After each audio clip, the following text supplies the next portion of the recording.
क्योंकि इतनी सारी एनर्जी का एडिशन है और कई एनर्जी के तो हमें डायमेंशन भी नहीं मालूम है। तो इसलिए हम ये कहते हैं फर्स्ट लॉ ऑफ थर्मोडायनेमिक्स में कि we can not able to calculate the internal energy E of any system. तो पहले बताओ ई वाला पार्ट क्लियर है या नहीं है? अच्छी तरह समझ आया मैं क्या बोलना चाहता हूं? कैपिटल ई क्लियर है? सो इंटरनल एनर्जी ई हम कैलकुलेट नहीं कर पाते हैं। अब थर्मोडायनेमिक का जो फर्स्ट लॉ है, अगर ध्यान से देखा जाए तो थर्मोडायनेमिक के जितने भी लॉ हैं वो एक ऑब्जर्वेशन के ऊपर बेस्ड हैं, सारे ऑब्जर्वेशंस हैं और बहुत लॉजिकल ऑब्जर्वेशन है। अब चलो सबने लिख दिया, क्लियर है, आगे बढ़ रहा हूं मैं, थोड़ा फास्ट करता जाऊंगा सो दैट मैं पूरा थर्मोडायनेमिक्स का वो पार्ट डिस्कस कर लूं, ठीक है? फाइन। तो अब थर्मोडायनेमिक का जो फर्स्ट लॉ है वो ये कहता है कि आप सिस्टम की इंटरनल एनर्जी कैलकुलेट नहीं कर सकते। मैं इस बात पे था कि थर्मोडायनेमिक के जितने भी लॉ हैं वो जनरल ऑब्जर्वेशन के ऊपर है। अगर आप बहुत ध्यान से समझोगे तो आप ये रियलाइज करोगे कि यार first law of thermodynamic actual में कुछ बोल ही नहीं रहा। मैं बताता हूं क्या नहीं बोल रहा। देखो फर्स्ट लॉ ऑफ थर्मोडायनेमिक क्या कहता है, ऐसे ही एक जनरल एक्सपेरिमेंट की तरह सोचते हैं तो बहुत आराम से आप इसको न्यूमेरिकल में और क्वेश्चंस में अप्लाई कर दोगे। फर्स्ट लॉ ऑफ थर्मोडायनेमिक के अकॉर्डिंग एक सिस्टम ले लेते हैं। अब यहां से आपका वर्क डन का बेसिक कॉन्सेप्ट भी क्लियर होगा, इसलिए बहुत ध्यान से सुनना। इसमें ना मैंने मीथेन की गैस ली है, मीथेन ही एग्जांपल लेते हैं, और इसके अंदर मैंने CH4 लिए हैं 1 मोल। अच्छा, अब इसकी अपनी इंटरनल एनर्जी है E1। कितनी है? E1। First law of thermodynamic के अकॉर्डिंग हम E1 की वैल्यू को कैलकुलेट नहीं कर सकते, बिल्कुल सही बात है। अब फर्स्ट लॉ ऑफ थर्मोडायनेमिक कहता क्या है? उससे पहले मैं अगर आपसे ये क्वेश्चन पूछूं कि आप अपने सारी चीजें जो आपने पढ़ी है उसको भूल जाओ, एक जनरल तरीके से सोचो कि इस सिस्टम की टोटल इंटरनल एनर्जी है E, मैं चाहता हूं ये E बढ़ जाए, इंक्रीज हो, तो कितने ऐसे तरीके आप मुझे बता सकते हो जिससे मैं E1 को इंक्रीज कर सकता हूं? कोई भी तरीका जो आप सोचते हो सब वैलिड है। कितने ऐसे तरीके हैं जिससे आप इस E1 को इंक्रीज कर सकते हो? जो मन में आया आप वो बोल सकते हो, वो थर्मोडायनेमिक का फर्स्ट लॉ में ऐड हो जाएगा। तो फटाफट लिखना शुरू करो। सिद्धार्थ थोड़ा और स्पेसिफिक होके कहना कि जैसे कॉम्प्रेस मुझे समझ नहीं आया। एक जैसे मनन कह रहा, अग्निव भी कह रहा हीट इंक्रीज, ज्यादातर आप हीटिंग कह रहे हो। तो हीटिंग को थोड़ा और प्रिसाइजली करते हैं। हीटिंग का मतलब आप ये कहना चाहते हो यार आप सीधे सीधे इसमें एनर्जी डाल दो, क्यू अमाउंट ऑफ एनर्जी आप इसमें ऐड कर दो। हीट का तो यही मतलब है, आपने कैंडल लगाई तो आप एक सर्टेन अमाउंट ऑफ एनर्जी को सिस्टम के अंदर डाल रहे हो। हीटिंग का यही मतलब है। तो मैं कह रहा हूं कि हमने क्यू अमाउंट ऑफ एनर्जी को सीधे सिस्टम के अंदर डाल दिया, एक तरीका। अब हीट को मत लिखो, ले लिया मैंने हीट।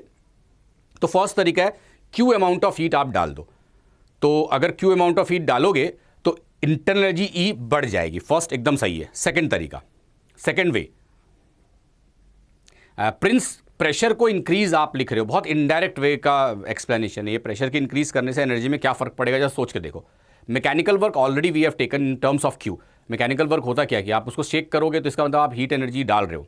पिस्टन को कंप्रेस कर देंगे, चलो आप बहुत सारे बच्चे कह रहे हो पिस्टन को कंप्रेस कर देंगे, मैं उसको अलग तरीके से सोचता हूं। अब देखो मैं किस तरह से सोचता हूं, पिस्टन को कंप्रेस करेंगे, इससे तुम्हारे वर्क डन का कॉन्सेप्ट एटलीस्ट क्लियर होगा।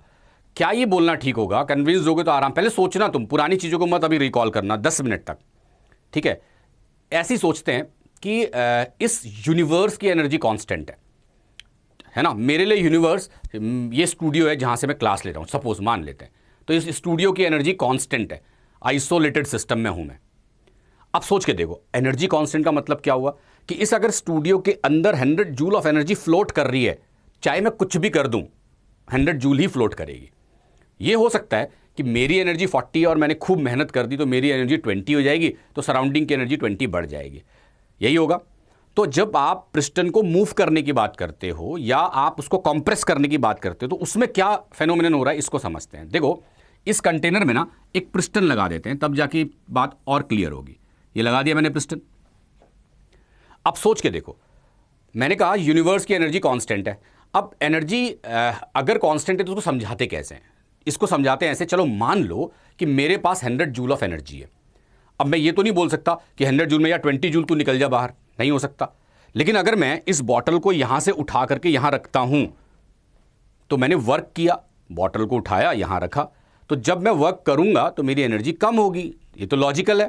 तो क्या ये बोलना ठीक होगा कि आप अपनी एनर्जी को अगर डिक्रीज करना चाहते हो तो आप कुछ काम कर लो? आप कहते हो ना जिम चले जाओ, इतनी कैलोरी बर्न हो जाएगी। तो ये तो सिंपल सी बात है, अगर हम काम करते हैं तो एनर्जी कम होती है। लेकिन इसको उल्टे तरीके से सोचते हैं। देखो मैंने इस बॉटल को यहां से यहां रखा, तो इस प्रोसेस में मेरे को 20 जूल एनर्जी कंज्यूम हुई। तो अब मेरी एनर्जी पहले 100 थी, मैंने 20 का वर्क किया, अब मेरी एनर्जी 80 हो गई होगी। बाय डिफॉल्ट इस स्टूडियो को 20 एनर्जी मिल गई होगी। ये तो लॉजिकल है। अब जब पिस्टन की बात आती, समझना, अगर मैं इस पिस्टन को नीचे की तरफ दबाता हूं तो नीचे की तरफ दबा कौन रहा है? मैं। तो वर्क कौन कर रहा है? मैं। किसकी एनर्जी कम होगी? मेरी। यूनिवर्स की एनर्जी क्या है? कांस्टेंट। अगर मेरी कम हो रही है तो बढ़ेगी किसकी? जिस पे मैं काम कर रहा हूं। और मैं किस पे काम कर रहा हूं? गैस पे। तो अगर मैं इस पिस्टन को दबाता हूं तो मैं काम कर रहा हूं, तो मेरी एनर्जी कम हुई, जितना मैंने काम किया उतनी एनर्जी इसकी बढ़ गई। सो वर्क डन, ध्यान से सुनना, work done on the system, on the system मैं लिख रहा हूं, work done on the system increase the energy of this system. लेकिन अगर इस पिस्टन को गैस के मॉलिक्यूल ऊपर की तरफ लाते, तो गैस के मॉलिक्यूल क्योंकि पिस्टन को ऊपर की तरफ ला रहे हैं, तो वर्क कौन कर रहा है? गैस कर रही है। तो एनर्जी किसकी कम होगी? गैस की कम होगी। किसकी बढ़ेगी? सराउंडिंग की बढ़ेगी। इसलिए हम कहते हैं work done on the system increase the energy of system, क्योंकि work done on the system मतलब मैं सिस्टम के ऊपर काम कर रहा हूं, मेरी एनर्जी कम होगी, सिस्टम की एनर्जी बढ़ेगी। Work done by the system, यानी सिस्टम वर्क कर रहा है तो सिस्टम की एनर्जी कम होगी। अब अगर एनर्जी कम होगी मैं नेगेटिव लूंगा, अगर एनर्जी बढ़ेगी तो मैं पॉजिटिव लूंगा। इसलिए work done on the system मेरे लिए पॉजिटिव है, work done by the system, work done by the system मेरे लिए नेगेटिव है। पहले बताओ, पॉजिटिव और नेगेटिव वाला कॉन्सेप्ट में कोई डाउट है? ये क्लियर है? तो ये दो बातें, चलो क्लियर है लिख दिया तुमने। दो बातें अभी मैंने एक्सप्लेन करी। किसी सिस्टम की एनर्जी को अगर मुझे इंक्रीज करना है तो अब तक आपने जो कमेंट्स में लिखे वो दो हैं। फर्स्ट, आप डायरेक्ट एनर्जी सप्लाई कर दो या आप वर्क डन कर लो, ठीक है? अब ये बताओ, इन दो के अलावा कोई थर्ड तरीका आप सोच सकते हो जिससे आप उस सिस्टम की एनर्जी को बढ़ा दो या कम कर दो? थोड़ा जल्दी जल्दी करना।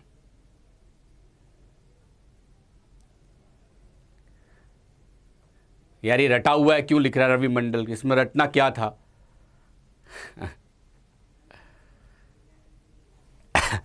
गौरी कह रहा आपने क्लास 11th की याद दिला दी।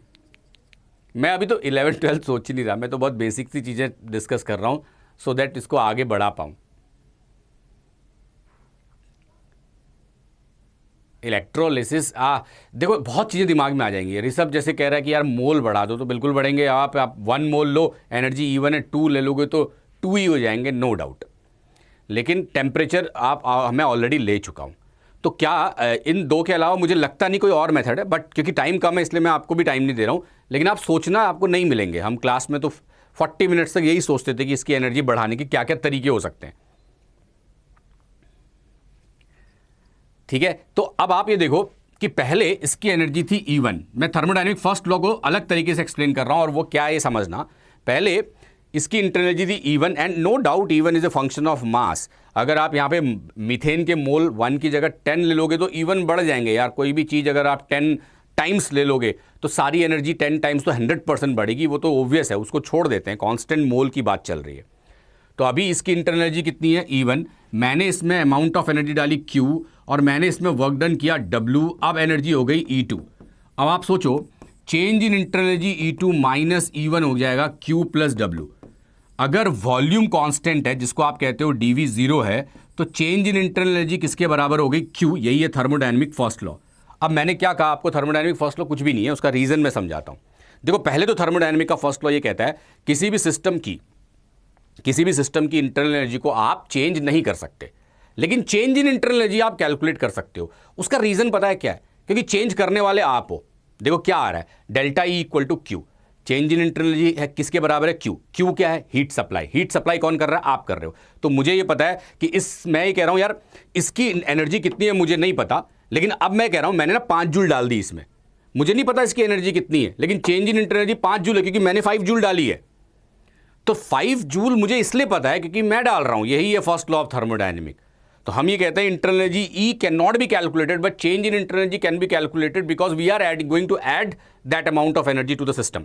तो अगर मैं 5 जूल डाल रहा हूं तो चेंज इन एनर्जी 5 है एट कांस्टेंट वॉल्यूम। अगर वॉल्यूम बदल गया तो वर्क डन कैलकुलेट करके मैं वो भी कैलकुलेट कर सकता हूं। तो देखने में थर्मोडायनेमिक फर्स्ट लॉ कुछ भी नहीं लगता है यार क्या बेवकूफ सा बना दिया। पहले तो हमने कहा कि इंटरनल एनर्जी ई तो हम निकाल नहीं सकते, फिर हम कहते हैं चेंज हम निकाल सकते हैं। चेंज हम इसलिए निकाल सकते क्योंकि चेंज हम कर रहे हैं। लेकिन इतनी सी छोटी बात ने पूरी थर्मोकेमिस्ट्री डिजाइन कर दी और उसी से हेस लॉ आया और उसी से आज हम सारे रिएक्शंस की मैकेनिज्म तक पहुंच पाए। इसकी बात भी करेंगे थोड़ी देर में जब मैं थर्मोकेमिस्ट्री डिस्कस करूंगा। थर्मोकेमिस्ट्री का बैकबोन यही 2 लाइन है अगर हम ठीक से समझे तो। एनीवे, तो अब आते हैं हम सेकंड वाले पार्ट में कि मैं ना वर्क डन, मुझे पता है वर्क डन आपको आता होगा, मैं सिर्फ वर्क डन में उस पार्ट को डिस्कस कर रहा हूं जो शायद फिजिक्स में आप नहीं पढ़ते हो, वो है रिवर्सेबल और इरिवर्सेबल वर्क डन। उसको समझा रहा हूं। बाकी work done P delta we कब लेते हैं, एडियाबैटिक प्रोसेस में क्या होता है मुझे पता होगा, ये फिजिक्स में आपने पढ़ा होगा, अच्छी तरह आपको आता होगा, तो वो टाइम में बचाऊंगा। ठीक है, मैं वो वाला पार्ट डिस्कस कर रहा हूं जो फिजिक्स में ठीक से नहीं पढ़ाया जाता। देखो पहले ना एक सिस्टम ले लेते हैं और सिस्टम हम ले लेते हैं आइसोथर्मल। तो आइसोथर्मल में 2 तरह के वर्क डन समझाऊंगा। पहले इन दोनों को समझना, उसके बाद जो पूछूंगा वो बताना। मान लेते हैं कि मैं एक कंटेनर ले रहा हूं, ठीक है, ये एक कंटेनर है। इस कंटेनर में मैंने एक पिस्टन लिया। अच्छा, इस पिस्टन में जो एटमॉस्फेरिक प्रेशर ऊपर से आ रहा है वो 1 एटमॉस्फेरिक प्रेशर है। इस कंटेनर का जो वॉल्यूम है V1 वो 1 लीटर है और इस कंटेनर का प्रेशर P1 वो 10 एटमॉस्फेरिक प्रेशर है। और मैंने आपको कहा ये आइसोथर्मल प्रोसेस है। आइसोथर्मल प्रोसेस है, कांस्टेंट नंबर ऑफ मोल है, तो पीवी हमेशा कांस्टेंट होगा। दैट मीन्स जैसे जैसे पिस्टन ऊपर जाएगा P मल्टीप्लाई बाई V हमेशा 10 होना चाहिए।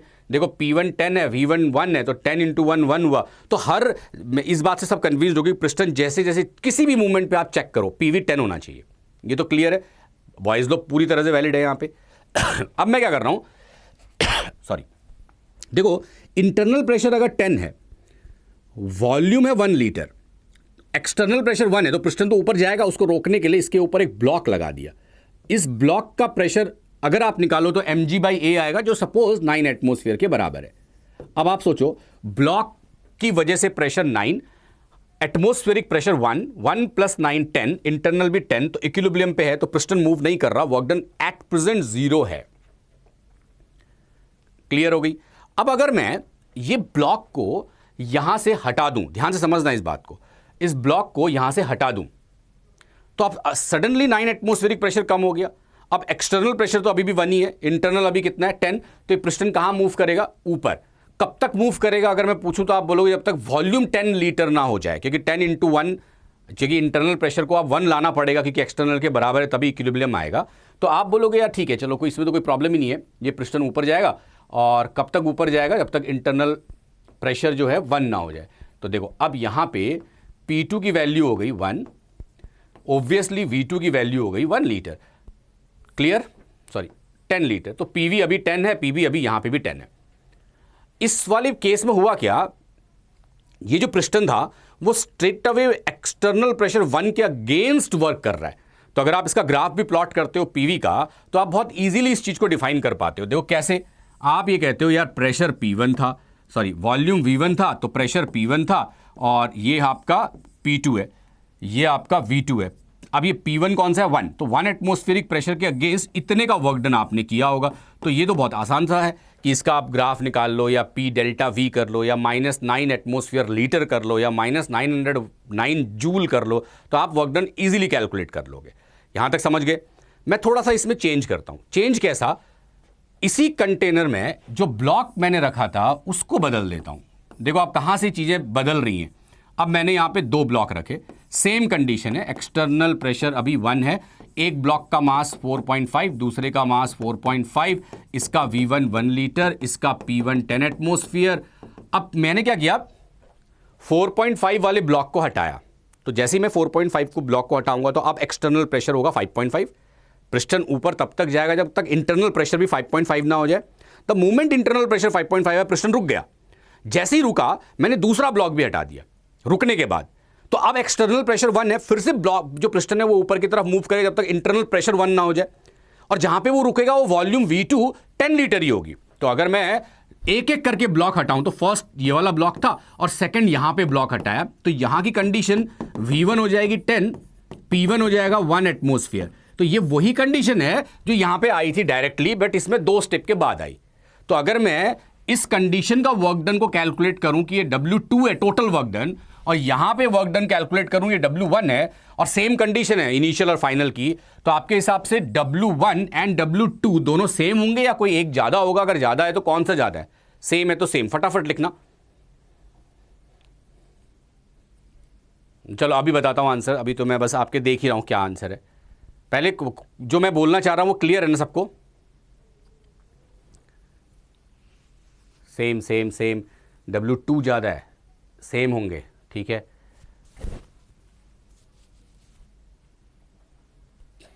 नहीं, अब सेम आप कह रहे हो, सेम होंगे, कोई प्रॉब्लम नहीं है।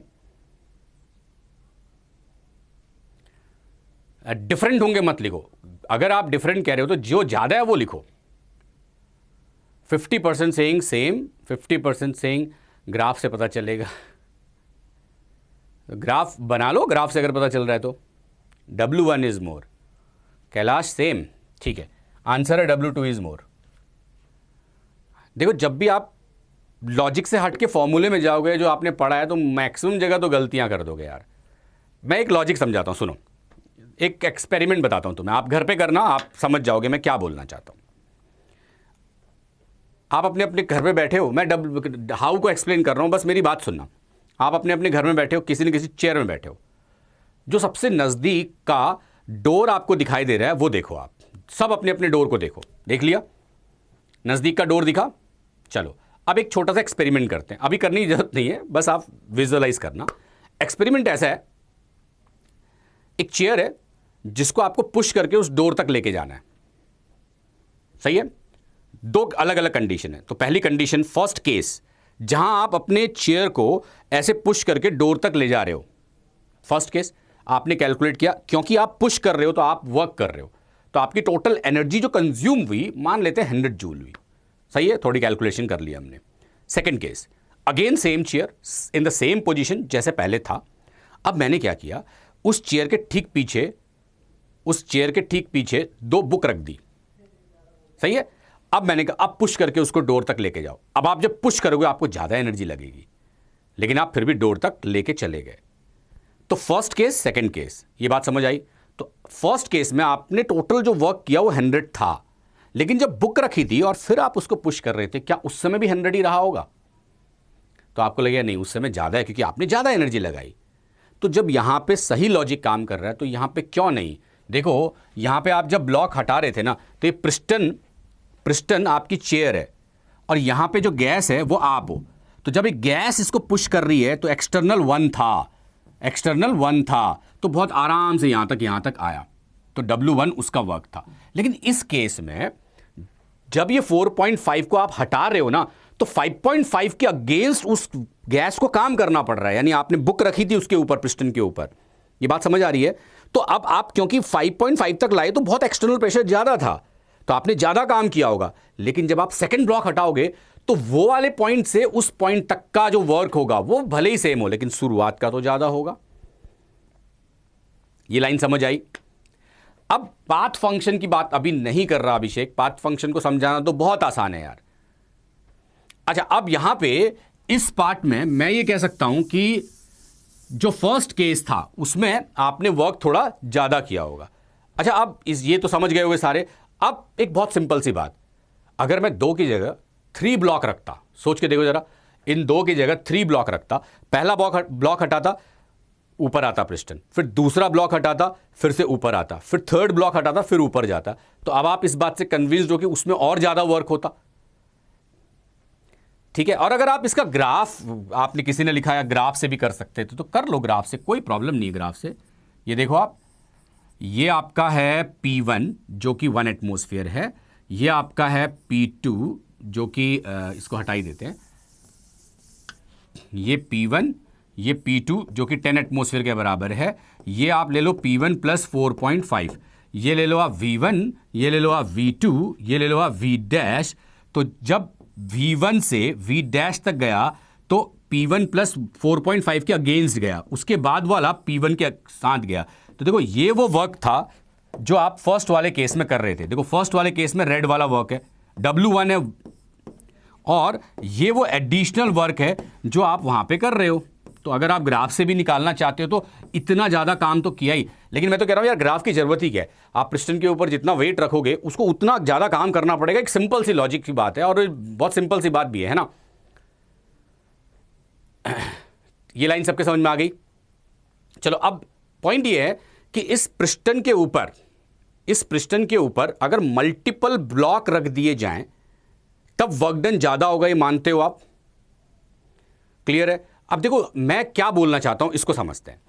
इस बात से आप कन्विंस्ड हो, मैं इसको हटा रहा हूं अभी, इस बात से आप सारे कन्विंस्ड हो कि ब्लॉक के नंबर्स बढ़ाने से प्रेशर भी ज्यादा होगा, सॉरी वर्क डन भी ज्यादा होगा। तो मैं दो तरह के केसेस को डिस्कस कर रहा हूं। फर्स्ट केस है मेरा ऐसा कि जहां मैंने पिस्टन लिया, एक्सटर्नल प्रेशर था 1 एटमॉस्फेयर और एक ही ब्लॉक था जो कि 9 एटमॉस्फेयर का था और मैं 9 एटमॉस्फेयर को इकट्ठे हटा रहा हूं। The second experiment is the same case in which the external pressure is 1 atmosphere और मैंने यहां एक सैंड रख दिया, या कई एग्जाम्पल या कई बुक्स में तो वाटर भी डाल देते हैं, सैंड रखा है और इस सैंड की वजह से प्रेशर है 9 एटमॉस्फेयर। तो ध्यान से सुनो, अब हुआ ये कि फर्स्ट पार्टिकल अगर मैं हटाता हूं तो पिस्टन थोड़ा सा ऊपर जाएगा, फिर मैंने सेकंड पार्टिकल हटाया, फिर पिस्टन थोड़ा ऊपर जाएगा। तो मैं ऐसे एक एक पार्टिकल हटाता जाऊंगा तो इनफाइनाइट पार्टिकल्स या इनफाइनाइट ब्लॉक्स को मैंने हटाए। तो मैंने हमेशा यह कोशिश की कि इंटरनल और एक्सटर्नल प्रेशर हमेशा इक्वल रहें। तो देखो इस केस में क्या होगा और इस केस में क्या होगा। इस केस में जब ये 9 एटमॉस्फेयर का ब्लॉक हटता है तो एक्सटर्नल प्रेशर होता है 1 एटमॉस्फेयर। एक्सटर्नल प्रेशर कितना होता है? 1 एटमॉस्फेयर। और इंटरनल प्रेशर कितना था? 10 एटमॉस्फेयर। तो किस प्रेशर के अगेंस्ट वो एक्सपेंड कर रहा था? 1। लेकिन इस केस में हर मूवमेंट पे एक्सटर्नल और इंटरनल लगभग बराबर होते हैं। एक डॉट के हटाने से थोड़ा सा ये कम होता है, पिस्टन थोड़ा सा ऊपर जाता है। तो हम कोशिश करते हैं कि हमेशा ये दोनों बराबर होके चलें। तो जिस वर्क डन में ये दोनों लगभग बराबर होके चल रहे होते हैं उस वर्क डन को हम कहते हैं रिवर्सेबल वर्क डन। तो ये वाला वर्क डन क्या है? Reversible work done. और जिसमें एक्सटर्नल काफी कम है, इंटरनल बहुत ज्यादा है और कांस्टेंट एक्सटर्नल प्रेशर के अगेंस्ट वर्क हो रहा है, इसको कहते हैं इरिवर्सेबल वर्क डन। और हमें यह पता है कि रिवर्सेबल का वर्क डन हमेशा ज्यादा होगा एज कंपेयर टू इरिवर्सेबल, इसलिए इसको हम क्या कहते हैं? Maximum work done. ये लाइन सबके समझ में आ गई। और ये फॉर्मूला भी पता होगा आपको कि वर्क डन फॉर रिवर्सेबल अगर आपको कैलकुलेट करना है तो -2.303 RT log V2 upon V1। हम ये वाला एक्सप्रेशन यूज कर सकते हैं। अगर कैसे आया निकालना भी चाहते हो तो आप PI dV कर लो और I की जगह nRT/V कर लो। अगर N1 लिया इसलिए मैंने यहां पे N नहीं लिखा, लेकिन अगर N1 नहीं है तो N आप लिख लो। मुझे लगता है वो एक्सप्रेशन सबको आता होगा एट कांस्टेंट प्रेशर ऑब्वियसली। तो पहले बताओ रिवर्सेबल इरिवर्सेबल इन दोनों वर्क डन में कोई डाउट है? क्लियर है ये?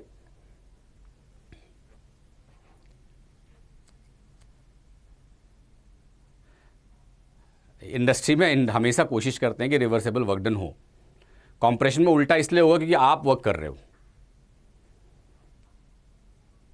क्लियर है? ठीक है। इसमें एक छोटी सी बात और है, जब आप रिवर्सेबल वर्क डन निकालते होगे तो आप क्या करते हो कि P एक्सटर्नल V1 से V2 dV करते हो।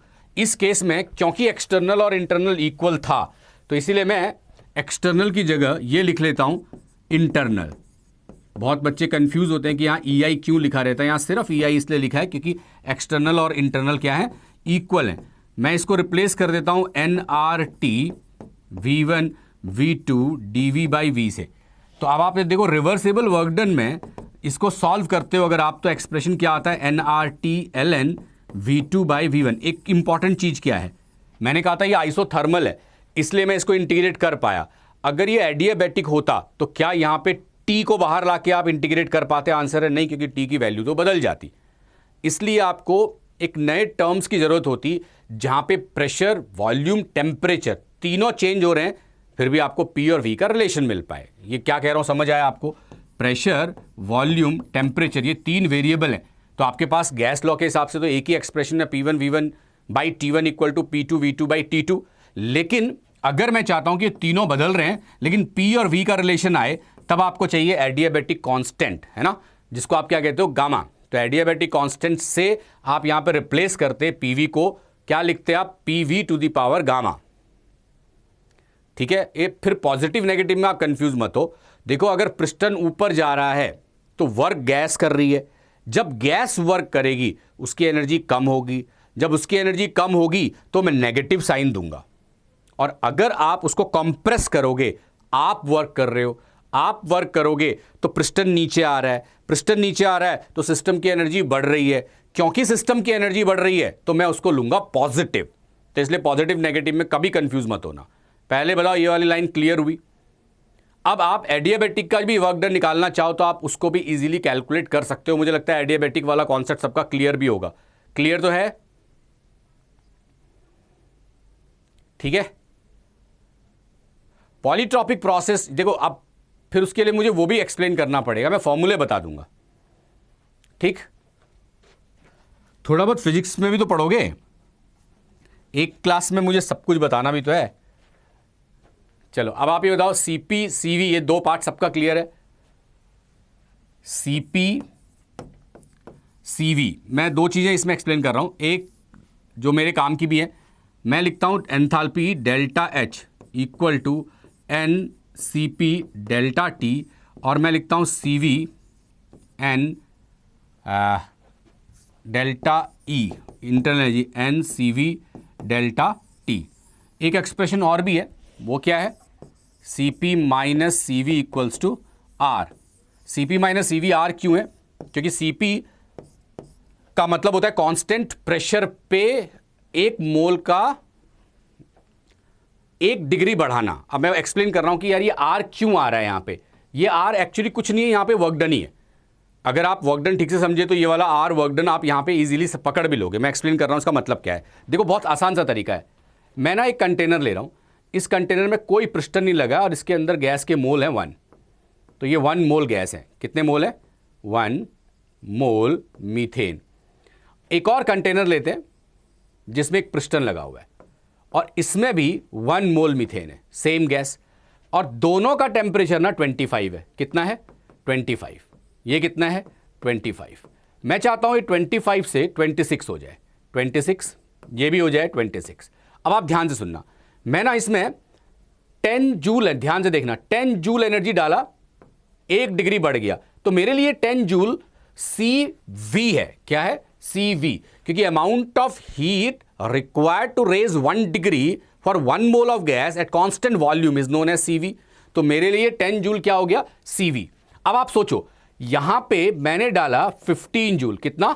15 जूल। अब ये 15 जूल डालने से 1 डिग्री बढ़ा, दैट मीन्स 10 जूल में तो 10 जूल में तो 1 डिग्री बढ़ जा रहा था।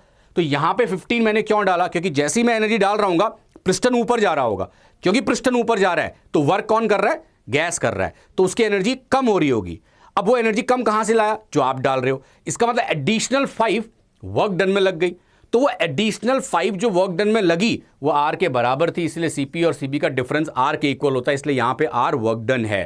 अब आप बोलोगे यार वर्क डन क्यों हुआ आर? तो देखो वर्क डन का फॉर्मूले को समझते हैं। वर्क डन का फॉर्मूला आपने क्या लिखा था? P delta we. तो क्या मैं इसको ऐसा लिख सकता हूं, पी डेल्टा वी को डेल एन आर टी। अब डेल्टा एन कितना है? 1 है ना, और टेम्परेचर कितना डिग्री बढ़ रहा था? 1 डिग्री बढ़ रहा था, तो क्या बचा? ये आर। इसीलिए यहां पे वर्क डन आर के बराबर है, और इसीलिए इसका डिफरेंस हमेशा उस 5 जूल को कॉम्पनसेट करने की वजह से होता है। पहले बताओ ये लाइन क्लियर है? क्लियर है? 15 जूल हमारी एंथैल्पी है ऑब्वियसली, क्योंकि आप कांस्टेंट प्रेशर पे एनर्जी बढ़ा भी रहे हो। Change in enthalpy delta H. ठीक है, चलो फाइन। तो मैं एडियाबैटिक वाला पोर्शन अभी छोड़ रहा हूं, मुझे लगता है ये एडियाबैटिक वाला पोर्शन आपको क्लियर होगा। Enthalpy delta H delta E को गामा से कैसे रिलेट करते हैं, सीपी बाई सीवी को कैसे रिलेट करते हैं, ये वाला आपको क्लियर होगा। ये पार्ट को मैं अभी छोड़ रहा हूं, ठीक है। तो एक क्वेश्चन करते हैं पहले, फिर से वापस थ्योरी पे आ जाएंगे। मैंने एक जनरल फॉर्मूले लिखे हैं जो यहाँ पे यूज़ होते हैं, और फ्रिक्वेंटली जो मैंने क्वेश्चंस दिए हैं, जो एडवांस में क्वेश्चन पूछते हैं उसमें भी यूज़ होते हैं। वैसे बहुत सारे फॉर्मूले, स्पेसिफिकली कुछ लिख के लाएं जो सबसे ज़्यादा यूज़ हो रहे हैं, तो स्क्रीनशॉट लेते जाना, समझाने वाला इसमें कुछ खास है नहीं। तो गामा की वैल्यू वैसे याद रखो तो अच्छा है, नहीं तो एग्जाम में फिर डिराइव करके निकालोगे, टाइम लगाओगे, डिग्री ऑफ फ्रीडम इतना था, फिर उससे इतना वैल्यू आया, तो उतनी ज़रूरत नहीं पड़ेगी। अगर याद रखोगे तो फटाफट कर लोगे, ठीक है। Delta E N C V delta T, ये दो इक्वेशन हम सबसे ज़्यादा यूज़ करते हैं। रिवर्सेबल इरिवर्सेबल वर्क डन का फॉर्मूला, और reversible adiabatic process P1 V1 minus P2 V2 gamma minus 1, ये उसका इक्वेशन है। बॉम्ब कैलोरीमीटर का एप्लीकेशन बहुत ज़्यादा होगा जो हम यूज़ करेंगे इनमें। एंट्रोपी मैं एक्सप्लेन करूंगा, बस फॉर्मूले हैं ये। डेल्टा एस है, Q by T, delta S total system plus surrounding है, और कुछ एंट्रोपी के इक्वेशंस हैं जिसका स्क्रीनशॉट ले लेना और याद भी रखना। गिब्स फ्री एनर्जी में मैं एक्सप्लेन करूंगा, जितना टाइम होगा उतना एक्सप्लेन करते जाऊंगा थ्योरी। तो ये फर्स्ट क्वेश्चन है।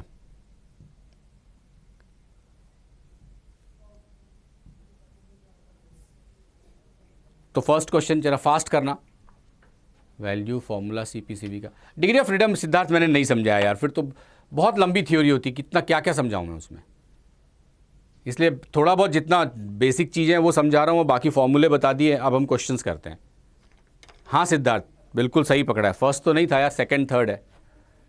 अच्छा क्वेश्चन है।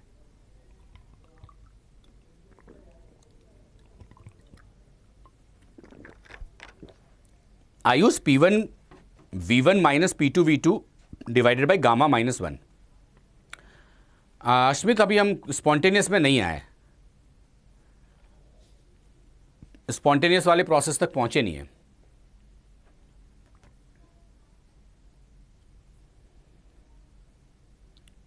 स्टेप अप का वीडियो चाहिए, ठीक है।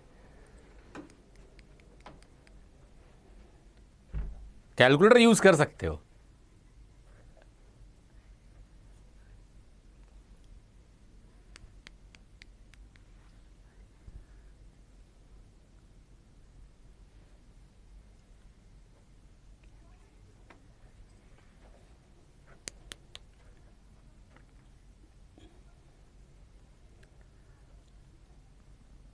क्लासरूम का वॉल्यूम है 5 10 3, तो इससे आप वॉल्यूम कैलकुलेट कर सकते हो। बाकी सोच लो एक क्लासरूम में 50 लोग बैठे हैं, हर एक इंडिविजुअल कुछ हीट एनर्जी रिलीज़ कर रहा है, 37 के बाद सफोकेशन हो जा रही है, तो कितनी देर तक आप बैठ पाओगे।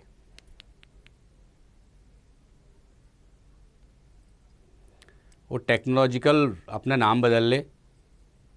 अच्छा गुरु लिखा है तुमने, नाम ही गुरु है। आंसर आया किसी का क्या?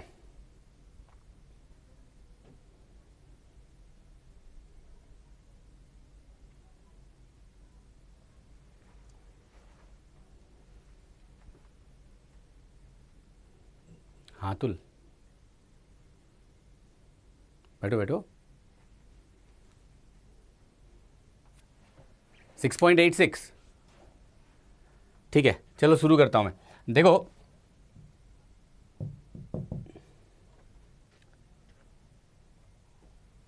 थोड़ा टाइम दो पढ़ने का। Molar heat capacity of air 7/2 R है ना।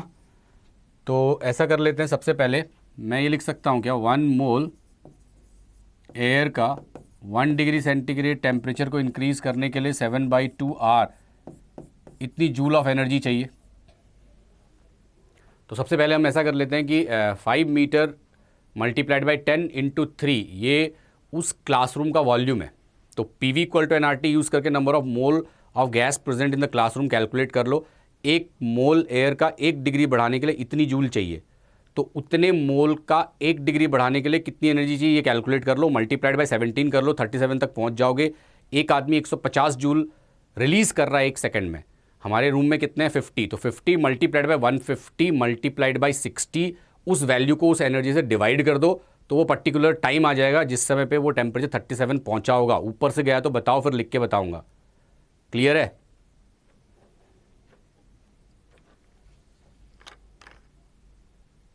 अरे क्लियर है, जल्दी जल्दी बोलो।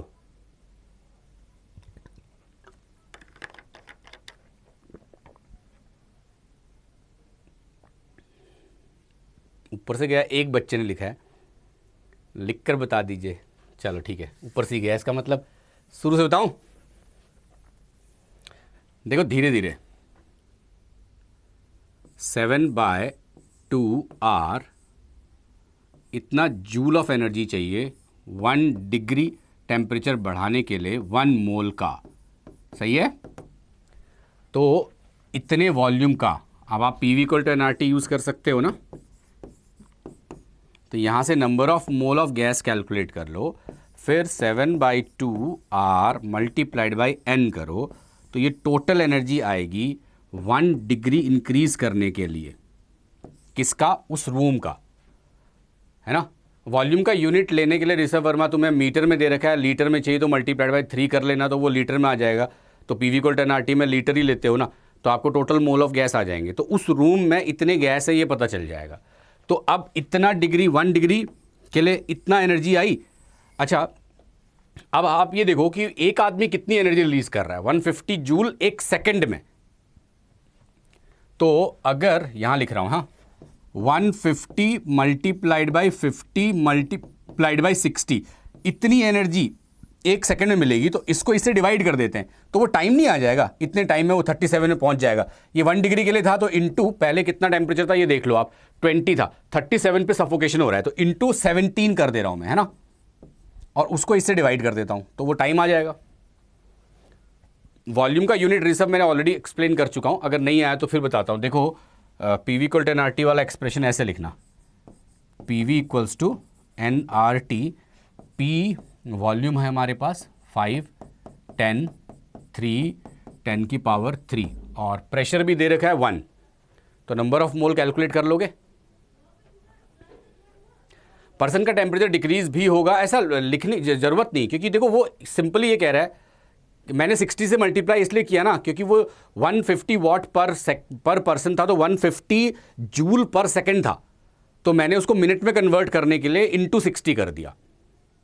समझ आया? मैं, आप कह रहे हो 60 क्यों किया, तो मैं कह रहा हूं इंटू 60 इसलिए किया कि वो सेकंड में आंसर आता, तो मैंने मिनट में कन्वर्ट किया, और कुछ नहीं। फाइन।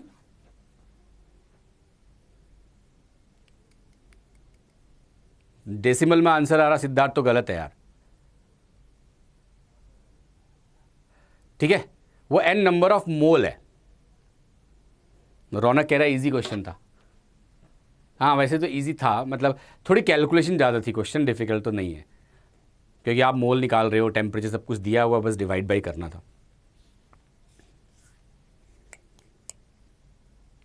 ठीक है, आंसर बता रहा हूं मैं। आंसर है C, 6.86 मिनट। ठीक है, चलो सेकंड क्वेश्चन में आ जाऊं। ये थर्मोकेमिस्ट्री से रिलेटेड है। पहले बताओ, थर्मोकेमिस्ट्री के बेसिक कॉन्सेप्ट क्लियर हैं, या मैं पहले बेसिक बताऊं तुम्हें थर्मोकेमिस्ट्री के? फटाफट बताना, जल्दी से कमेंट लिखना। थर्मोकेमिस्ट्री के बेसिक कॉन्सेप्ट क्लियर है तो सीधे क्वेश्चंस में आएंगे, नहीं तो पहले मैं थर्मोकेमिस्ट्री एक्सप्लेन करूंगा। प्रियांश, मेरी समझ नहीं आया आपने क्या लिखा, एक बार आप खुद सॉल्व करके देखना। क्लियर है, क्लियर है, क्लियर है लिख रहे हो आप।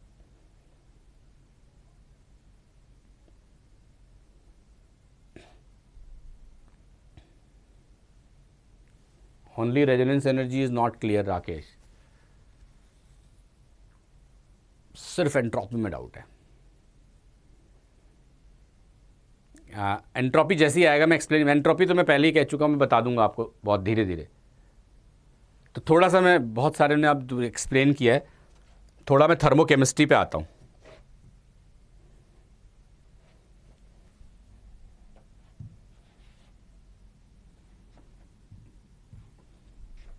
देखो, मान लेते हैं एक थर्मोकेमिस्ट्री का पहले बेसिक से समझते हैं, फिर डेफिनेशन। मुझे आई होप डेफिनेशन वाला पार्ट क्लियर होगा। थोड़ा रेजोनेंस एनर्जी में तुम्हें डाउट होगा कहाँ पे क्या यूज़ करना है। मैं कुछ बेसिक प्रिंसिपल समझाता हूँ, जिससे आपके जो जो डाउट होंगे वो एटलीस्ट क्लियर होंगे। ठीक है, देखो मान लेते हैं कि मैं ना 1 मोल मीथेन प्रिपेयर करता हूँ, 1 मोल मीथेन। तो A प्लस बी से मैंने 1 मोल मीथेन बनाया, X प्लस वाई से मैंने 1 मोल मीथेन बनाया, और C प्लस डी से मैंने 1 मोल मीथेन बनाया। बस एक सिंपल सी बात का आंसर देना, एंथैल्पी H, इसका क्या मतलब है? इसका मतलब है कि 1 मोल कोई भी मॉलिक्यूल अगर आप लेते हो तो उसकी टोटल एनर्जी जो है वो उसकी एंथैल्पी है। ये बात समझ आई? चलो मान लो मैंने ये 3 रिएक्शंस लिए एंड इन तीनों रिएक्शंस में 3 अलग अलग बच्चों ने अपने अपने घर में मीथेन गैस बनाई है। तो फर्स्ट में मीथेन गैस उन्होंने बनाई है, सेकंड में मीथेन गैस बनाई है, थर्ड में। द ओनली डिफरेंस इज कि मीथेन गैस बनाने के लिए जो उन्होंने रिएजेंट यूज किए हैं वो डिफरेंट है। पहले में A+B है, दूसरे में X+Y है, तीसरे में C+D है।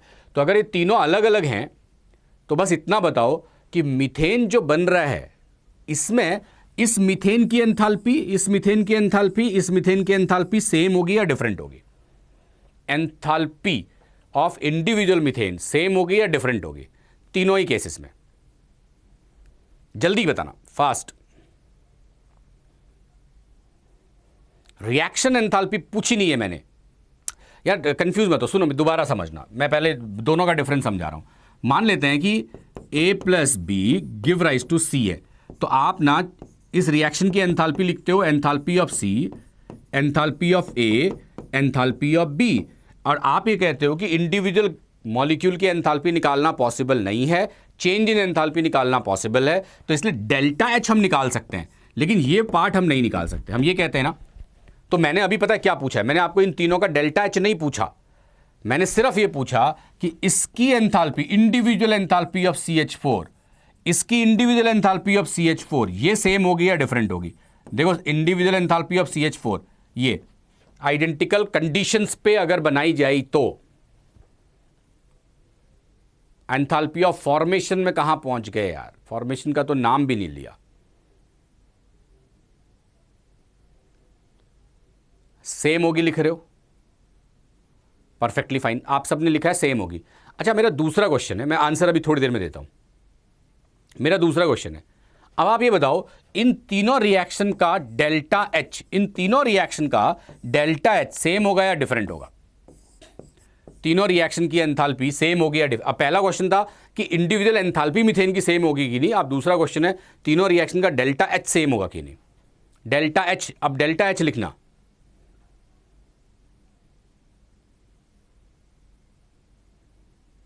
ठीक है, बिल्कुल सही कह रहे हो आप। तो आपने बिल्कुल सही लिखा, इन तीनों का एंथैल्पी डिफरेंट होगा, लेकिन मीथेन की एंथैल्पी हर जगह सेम होगी। एक्चुअल में यही हेस लॉ है।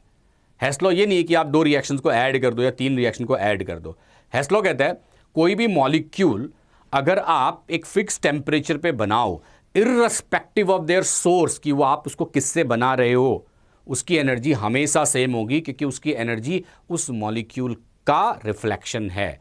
यानी मॉलिक्यूल में अगर C और H हैं और H4 हैं तो मीथेन का स्ट्रक्चर है, तो उस मीथेन की एनर्जी इतनी है, वो हमेशा रहेगी, चाहे आप उसको किसी से भी बनाओ।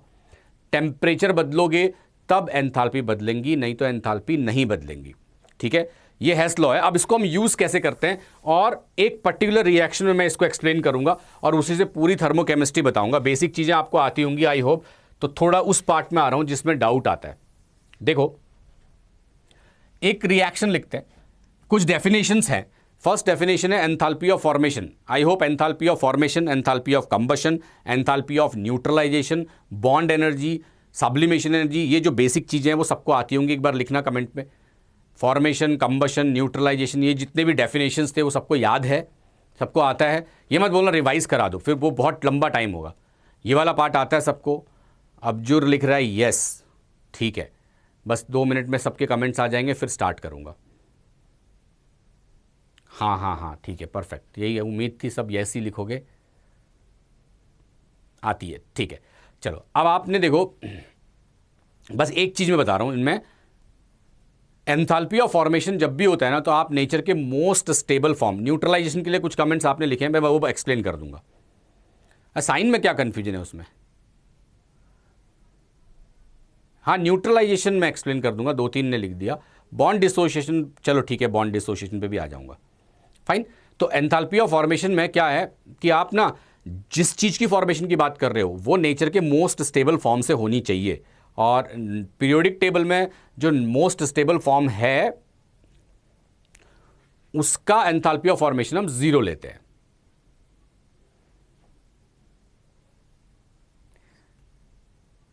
या आज सिर्फ थर्मोडायनेमिक्स थी क्या? थर्मोडायनेमिक्स थर्मोकेमिस्ट्री दोनों था ना आज? क्या थर्मोडायनेमिक्स की 2 क्लास दी गई हैं आपको या एक ही है? 2 क्लास दी है तो फिर तो हम बहुत डिटेल में भी पढ़ सकते हैं। एक बार बताना मुझे, मैंने देखा नहीं, किसी बच्चे ने लिखा तब मुझे याद आया, मैंने देखा नहीं। अगर 2 क्लास है तो बहुत अच्छी बात है। 1 क्लास मिली है, 2 मिली है? नहीं, एक ही है। अरे यार, इसमें भी डाउट है, कोई कह रहा है 1 है, कोई कह रहा है 2 है।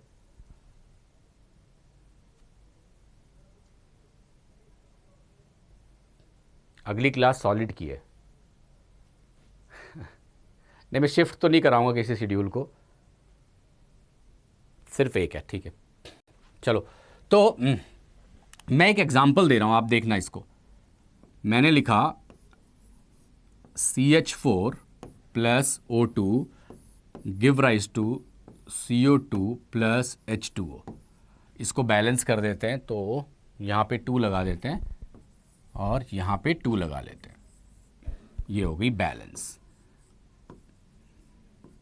बस इस एग्जाम्पल को ध्यान से सुनो, पूरी थर्मोकेमिस्ट्री के सारी चीज़ें क्लियर होंगी, बशर्ते कि आपको डेफिनेशन आती होंगी जो आप ऑलरेडी लिख चुके हो कि हाँ आती है ना। चलो, तो देखो ये एग्जाम्पल ध्यान सुना, कमेंट में आप कुछ मत लिखना। मैंने लिखा है CH4 plus 2O2 CO2 plus H2O। अब जो मैं चीज़ें बताने जा रहा हूँ वो न्यूमेरिकल के पॉइंट ऑफ व्यू से है कि न्यूमेरिकल में किस किस टाइप के क्वेश्चंस एंथैल्पी से या थर्मोकेमिस्ट्री से पूछे जाते हैं, उसको हम कैसे रिलेट करते हैं। ठीक है, देखो फर्स्ट चीज़, मेरे लिए एंथैल्पी का मतलब समझाता हूं मैं तुम्हें कि डेल्टा एच का एक्चुअल मीनिंग क्या है। ठीक है प्रकाश, मैं आपके सारे कमेंट्स देख रहा हूं, मैंने कोई ऐसा कमेंट नहीं जो नहीं आंसर किया। एक्चुअली बहुत सारे कमेंट आते हैं, कई बार क्या होता है जब आप सेम टाइप के कमेंट इंडिविजुअली आंसर दोगे ना तो बहुत टाइम भी निकल जाता है। ठीक है, तो जब आप इसका डेल्टा एच कैलकुलेट करते हो तो क्या मैं ऐसा लिखूं कि इसका एक्चुअल डेल्टा एच है एंथैल्पी ऑफ, डेफिनेशन वाइज तो सबसे अच्छी और सबसे इंपॉर्टेंट लाइन जिससे आप एंथैल्पी समझ सकते हो वो ये है, enthalpy of carbon dioxide into 2 into enthalpy of water minus enthalpy of methane minus 2 into enthalpy of oxygen. सही है। अगर कोई मुझे पूछे कि यार ये रिएक्शन है और इसका डेल्टा एच क्या होगा, तो मेरे दिमाग में आएगा कि प्रोडक्ट की एंथैल्पी माइनस रिएक्टेंट की एंथैल्पी, उसका जो डिफरेंस है वो एक्चुअल में उस रिएक्शन की एंथैल्पी होगी जिसकी आप एंथैल्पी की बात कर रहे हो। लेकिन क्या ये वाला डेफिनेशन किसी न्यूमेरिकल में यूज होगा? आंसर है नो, क्योंकि आप इंडिविजुअल एंथैल्पी तो कैलकुलेट ही नहीं कर सकते। द पॉइंट इज दैट कि ये निकालेंगे कैसे, तो ये सिर्फ एक जगह निकलता है और वो है बॉम्ब कैलोरीमीटर में। अब वो कैसे निकलता है इसको समझना। देखो होता क्या है कि आप एक कंटेनर लेते हो स्टील का और इस कंटेनर को आप वाटर में डिप करके रख देते हो और इस वाटर में थर्मामीटर लगा देते हो आप, जिससे आपको टेम्परेचर का पता रहे। ये थर्मामीटर है और ये वाटर का वॉल्यूम ले लिया मैंने 1 लीटर। मुझे ये तो पता है कि 1 लीटर का 1 डिग्री सेंटीग्रेड टेम्परेचर बढ़ाने के लिए 5 जूल एनर्जी की जरूरत है। ये तो कांस्टेंट वैल्यू है ना, एंथैल्पी ऑफ फॉर्मेशन की बात नहीं कर रहा अभी। ये 5 जूल 1 डिग्री टेम्परेचर बढ़ाएगा 1 लीटर वाटर का। यहां तक सबका क्लियर है। और ये एक स्टील का चैम्बर लिया मैंने क्या किया, मीथेन को और ऑक्सीजन इन दोनों के 1 मोल मीथेन 2 मोल ऑक्सीजन को यहां डाल दिया। 1 mole methane 2 mole oxygen and allow to react these 2 reagent, इन दोनों को अलाउ किया रिएक्ट करने में। देखो जैसे ये रिएक्शन खत्म हुई होगी आपको ना प्रोडक्ट बन गए होंगे और या तो एनर्जी रिलीज हुई होगी एक्सो है, या तो एनर्जी एब्जॉर्ब हुई होगी एंडो है। यही 2 केस रहा होगा। मुझे नहीं पता क्या एनर्जी रिलीज होगी या एब्जॉर्ब होगी। मैंने सिर्फ मीथेन और ऑक्सीजन को उस कैलोरी मीटर में डाला और अलाउ किया रिएक्शन को, और एज्यूमिंग दैट की रिएक्शन खत्म हो गई। अब जैसी रिएक्शन खत्म हुई मैंने देखा टाइम t = 0 में टेम्परेचर था 25 और अब टेम्परेचर बढ़ के हो गया 30 डिग्री। यार ये तो हम नोटिस कर सकते हैं ना, टेम्परेचर बढ़ा। तो जब टेम्परेचर 5 डिग्री बढ़ा तो क्या ये बोलना ठीक होगा कि 25 जूल एनर्जी रिलीज हुई होगी या 25 जूल एनर्जी इस सिस्टम को मिली होगी? अब इस सिस्टम को एनर्जी कहां से मिली? बाहर से तो आइसोलेटेड था, ये बाहर से तो ले नहीं सकता। इसका मतलब स्टील के चैम्बर से आई। स्टील के चैम्बर से कैसे आई होगी? जब ये रिएक्शन हुआ होगा तो एनर्जी निकली होगी। तो मुझे पता चला यार इसका जो डेल्टा एच है वो 25 जूल है। लेकिन क्या मैं ये इंडिविजुअल एंथैल्पी निकाल सकता हूं? नहीं। लेकिन मुझे ये पता है कि प्रोडक्ट की एंथैल्पी और रिएक्टेंट की एंथैल्पी का डिफरेंस एक्चुअल में 25 है, जो मैंने कैलोरीमीटर से कैलकुलेट किया। तो इस तरह से हम कैलोरीमीटर के थ्रू फर्स्ट वाले एक्सप्रेशन को जस्टिफाई करते हैं और न्यूमेरिकल में इसको हम यूज भी करते हैं। अब आते हूं मैं सेकंड पार्ट में, जो और भी इंपॉर्टेंट है। सेकंड पार्ट क्या कहता है ये सुनना। डेल्टा एच को कैलकुलेट करने का सेकंड वे आउट, ये फर्स्ट तरीका है जो कैलोरीमीटर से यूज करते हैं। अब सेकंड तरीका न्यूमेरिकल में ये होता है कि आप सीधे सीधे ऐसा लिखो, एंथैल्पी ऑफ फॉर्मेशन, ध्यान देना, enthalpy of formation of carbon dioxide 2 multiplied by enthalpy of formation of water minus enthalpy of formation of methane minus enthalpy of formation of oxygen. Although oxygen का जीरो होता है, फिर भी मैं लिख रहा हूं। ये एक ऐसा तरीका है जो हम न्यूमेरिकल में यूज करते हैं। अगर आप ये कहते हो, आदर्श कह रहा है sir I get confuse when to use product minus reactant. जब मैं ये बात कंप्लीट करूंगा ना, आपका ये कंफ्यूजन दूर होगा। आदर्श जनरली होता क्या है, अगर कोई एंथैल्पी बोले तो एक्चुअली एंथैल्पी होता है प्रोडक्ट की एंथैल्पी माइनस रिएक्टेंट की एंथैल्पी। बट एंथैल्पी निकालने के 4 डिफरेंट तरीके न्यूमेरिकल में यूज होते हैं, सबके अलग अलग पर्पज हैं। इसलिए आपको कंफ्यूजन होता है कि प्रोडक्ट माइनस रिएक्टेंट करना है कि नहीं। लेकिन अभी तक मैंने दोनों जगह प्रोडक्ट माइनस रिएक्टेंट ही किया, ध्यान से देखो। फर्स्ट वाले मेथड में भी enthalpy of product minus enthalpy of reactant, कोई कंफ्यूजन नहीं। सेकंड वाले में enthalpy of formation of product minus enthalpy of formation of reactant, इसमें भी कोई कंफ्यूजन नहीं है। क्लियर है ये? अच्छा, अब आप सोचो सेकंड फर्स्ट वाला केस में क्या आप एंथैल्पी सबकी कैलकुलेट कर सकते थे? Answer is no. फिर उसका क्या लॉजिक था? वो कैलोरीमीटर का रीजन था। कैलोरीमीटर से आप उन चीजों को यूज करते हो। अब सेकंड वाले पे आते हैं कि यार फॉर्मेशन का क्या मतलब है और ये कैसे आया, हम ऐसे कैसे लिख सकते हैं फॉर्मेशन को? तो ये हेस्ट लॉ के अकॉर्डिंग लिख सकते हैं। हमेशा याद रखना, ये वाला एक्सप्रेशन सिर्फ और सिर्फ फॉर्मेशन के लिए वैलिड है। कंबशन होता तो मैं ऐसे नहीं लिखता, और कोई वैल्यू होती तो मैं ऐसे नहीं लिखता। ये सिर्फ फॉर्मेशन के लिए वैलिड है। वो भी पता है क्यों? क्योंकि अगर मैं इन चारों के फॉर्मेशन लिखूं और इस कंडीशन में, आप देखना ऊपर वाली रिएक्शन आ जाएगी। एक बार मैं लिख के दिखाता हूं और क्लियर होगा। तो सबसे पहले हम क्या करते हैं, एंथैल्पी ऑफ फॉर्मेशन लिखते हैं। कार्बन डाइऑक्साइड, देखो कार्बन सॉलिड हाफ ऑक्सीजन, 1 मोल बनाएंगे ना, तो 1 मोल ऑफ CO2, यही तो है delta H formation of carbon dioxide. अब आप वाटर का लिखो, H2 plus half O2 give rise to H2O, यही है delta H formation of water. अब आप लिखो मीथेन का, carbon solid 2H2 give rise to methane, this is the delta H formation of methane. अब आप लिखो ऑक्सीजन का, लिखने की जरूरत नहीं क्योंकि ऑक्सीजन का जीरो होता है। Now I have written 3 equation 1 2 3। जरा इस एक्सप्रेशन को देखो, सेकंड वाले में 2 मल्टीप्लाई है तो आप इस सेकंड वाले को 2 से मल्टीप्लाई कर दो। अब आप देखो फर्स्ट प्लस सेकंड, तो फर्स्ट इक्वेशन को सेकंड इक्वेशन से मल्टीप्लाई करके थर्ड से माइनस किया, ये वाली इक्वेशन पेरेंट इक्वेशन आ जाएगी आपकी। और ये इसमें नहीं है, सब में है। किसी भी रिएक्शन में जब आप फॉर्मेशन ऑफ रिएक्टेंट को फॉर्मेशन ऑफ प्रोडक्ट से माइनस करते हो तो आपकी पेरेंट रिएक्शन आ जाती है। इसीलिए आप formation product minus formation reactant लिख पाते हो, लेकिन यहां पे कंबशन नहीं लिख पाते हो। क्लियर है? ये लाइन सबके समझ में आ गई? ये लास्ट वाला मिटा रहा हूं। तो ये मेरा सेकंड तरीका था किसी भी रिएक्शन के फॉर्मेशन से एंथैल्पी को कैलकुलेट करने का। अब मैं आता थर्ड वे में, जो न्यूमेरिकल में हम यूज करेंगे। थर्ड तरीका कौन सा है? तीसरा तरीका है किसी भी रिएक्शन, जो भी गिवन रिएक्शन है उसकी एंथैल्पी निकालने का रिएक्शन बेस्ड, जो सबसे ज्यादा क्वेश्चन में आता है। रिएक्शन बेस्ड का मतलब क्या हुआ? न्यूमेरिकल में आपको ना 10-12 रिएक्शन दे देंगे और बोलेंगे यार इन 10-12 रिएक्शन से आप उसकी एंथैल्पी निकालो जो हमने क्वेश्चन में गिवन है। तो वो किसी 2 को ऐड करना, किससे मल्टीप्लाई करना, ये आपका सोचने का काम है और सारी PNC लगा करके उस इक्वेशन तक पहुंचना। तो थर्ड वो तरीका है। फोर्थ में आते हैं, combustion and formation are not same Taruna. Fourth वाला मैंने पहले पूछा आपको कि डेफिनेशन क्लियर है, तब सबने कहा था यस है। फिर आप combustion formation are same for carbon अच्छा सॉरी, मैंने पूरी लाइन नहीं पढ़ी, आपने सही लिखा है। Combustion and formation is same for carbon dioxide. Carbon dioxide combustion का तो रिएक्शन नहीं लिख पाओगे आप, फॉर्मेशन लिख पाओगे। लेकिन आप ये पूछ सकते हो delta H formation of carbon dioxide and delta H combustion of carbon solid are same, तब ये लाइन सही होती। फोर्थ वाले रिएक्शन को देखो, फोर्थ वाला एक लॉजिकल बेस्ड है। कैसे?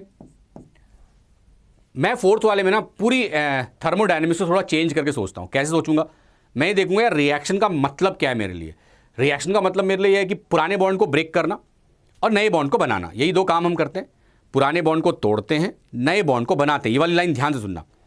अच्छा, पुराने बॉन्ड को अगर हम तोड़ेंगे तो हमें एनर्जी डालनी पड़ेगी, और जब नए बॉन्ड बनेंगे तो एनर्जी रिलीज होगी। तो बस मैं ये कैलकुलेट कर लूँ कि मैंने कौन कौन से बॉन्ड तोड़े और ये कैलकुलेट कर लूँ मैंने कौन कौन से बॉन्ड बनाए, उसका डिफरेंस डेल्टा एच होना चाहिए। बिल्कुल सही बात है। तो यहां पे मैं बॉन्ड एनर्जी को पिक्चर में लाऊंगा। अब देखो मैं क्या कर रहा हूं, बॉन्ड ब्रेक करना, एनर्जी डालना, एनर्जी डालना मतलब पॉजिटिव, बॉन्ड फॉर्म करना इसका मतलब एनर्जी रिलीज करना, रिलीज करना मतलब नेगेटिव। साइन में क्लियर है, जब बॉन्ड तोड़ेंगे एनर्जी डालेंगे यानी एनर्जी प्लस में होगी, और जब बॉन्ड बनेंगे एनर्जी रिलीज होगी यानी नेगेटिव होगी। तो देखो सबसे पहली चीज मैं C और H के बॉन्ड को ब्रेक कर रहा हूं। कितने बॉन्ड ब्रेक किए काउंट करो आप।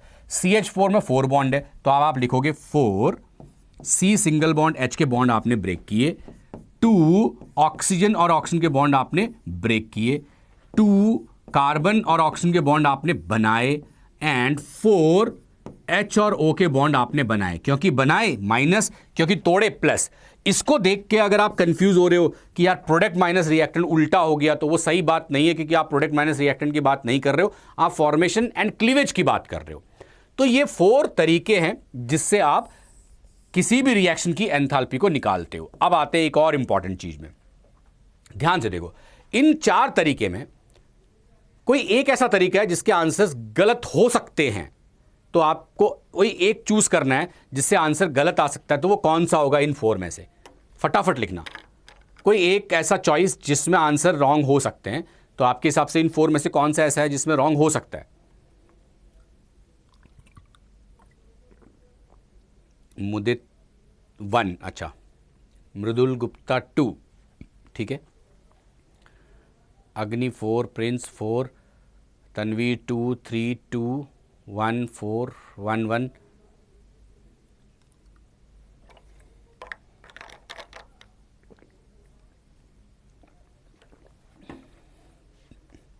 यार जब मैं ये कहता हूँ ना कि कोई एक तरीका है जिसमें गलतियाँ हो सकती हैं, तो मोरलेस देखो बहुत सारे तरीके हैं। कुछ तरीके ऐसे होते हैं जो एक्सपेरिमेंटल होते हैं, कुछ ऐसे होते हैं जो थियोरेटिकल होते हैं।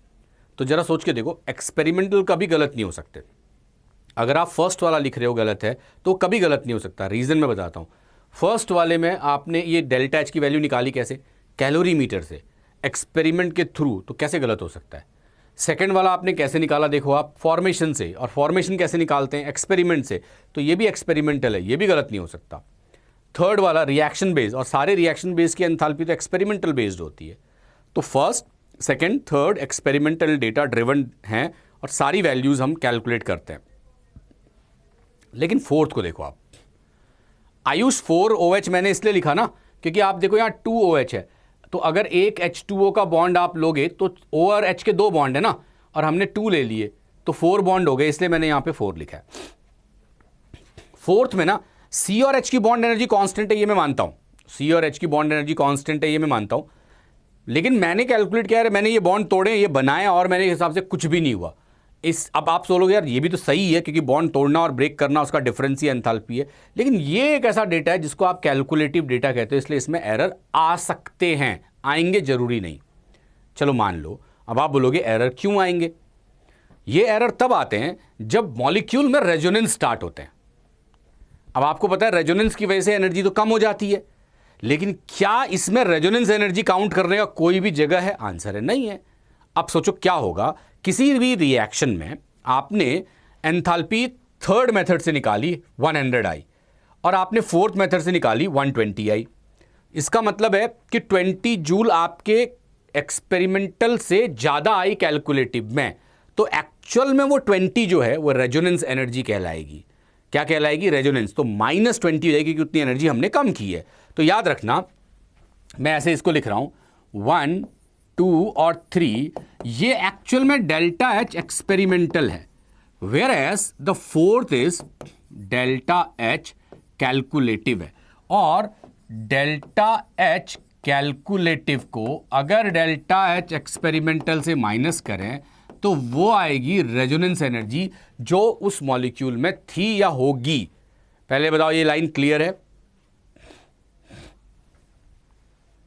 हाइड्रोजन बॉन्ड मानव हम जनरली कंसिडर नहीं करते क्योंकि आप H2O गैस है, लिक्विड है, ये हमें नहीं पता। Yes, it is occur in organic compound obviously, but काफी सारे इनऑर्गेनिक में भी रेजोनेंस होते हैं, ऐसा नहीं कि सिर्फ ऑर्गेनिक में ही होंगे। क्लियर है ये बात? फाइन, ठीक है। तो अब आते हैं हम अगले क्वेश्चन में। तो ये वाला क्वेश्चन एक है, सपोज इसे सॉल्व करो जरा। कैलकुलेटर है तुम्हारे पास? कैलकुलेटर यूज करो और फटाफट सॉल्व करो।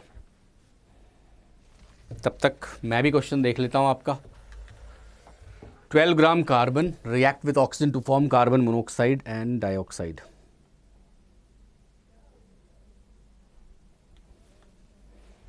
तो मोल से रिलेटेड है। शुभम, हाँ आपने अच्छा एग्जांपल दिया, B3N3H6 इनऑर्गेनिक बेंजीन ही है वो। Delta H is reactant minus product. Delta H is, अरे यार मैंने तो आदर्श चारों केसेस बता दिए। अब आप ये देखो कौन से केस की आप बात कर रहे हो। एंथैल्पी और सॉल्यूशन में डिफरेंस, पता नहीं सॉल्यूशन किसको रिप्रेजेंट करवा रहे हो।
हाँ आदर्श, आप तुम सही कह रहे हो। आंसर आपने, अच्छा ठीक है, आंसर तो मैं भी बता दूंगा। चलो हो गया होगा, आई होप, ये इतना टाइम तो लग ही जाएगा।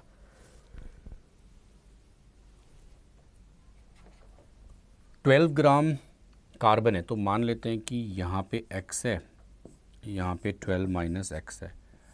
तो ग्राम को पहले मोल में कन्वर्ट कर देते हैं। 1 mole carbon produce 94.05 joule of energy. तो x/12 will produce x/12 into 94.05।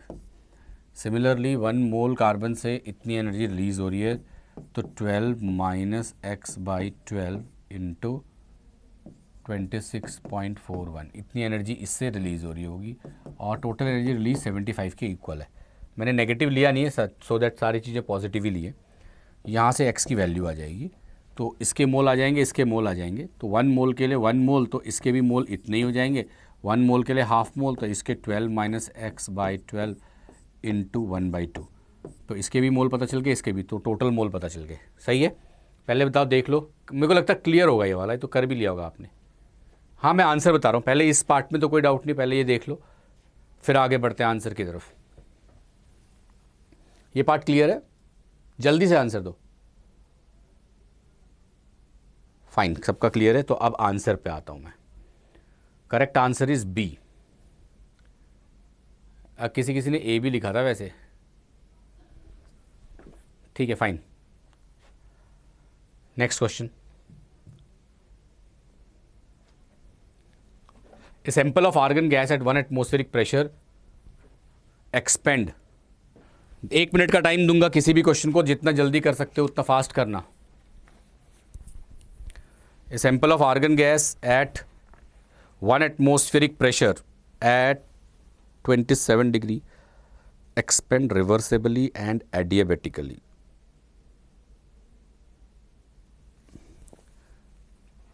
हाँ स्क्रीनशॉट यार, मैं तो सिद्धार्थ इतनी देर तक तो स्क्रीन में रहने देता हूँ क्वेश्चन को, उस समय क्यों नहीं लेते हो? चल ये वाला क्वेश्चन कर ले आप, इसमें स्क्रीनशॉट पहले ही ले लेना। रिवर्सेबल एडियाबेटिक है, ध्यान से देखना।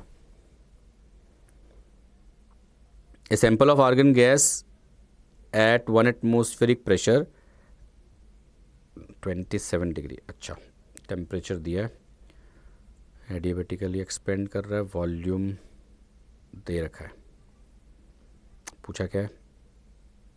Enthalpy change.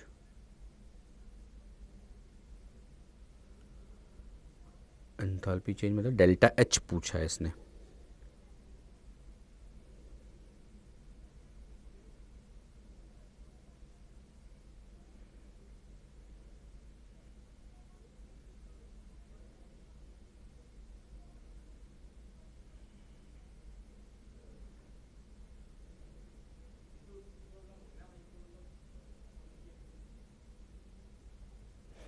आर्यन कितना स्लो तो पढ़ा रहा हूँ यार।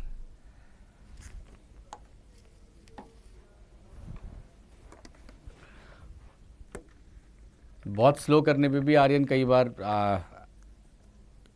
क्वेश्चन ही पूरे नहीं करा पाता हूँ। सौरभ आपका आंसर करेक्ट है, कैलकुलेटर से किया है, कैलकुलेटर से किया होगा सौरभ। अब्जुर बिल्कुल सही, इजी है।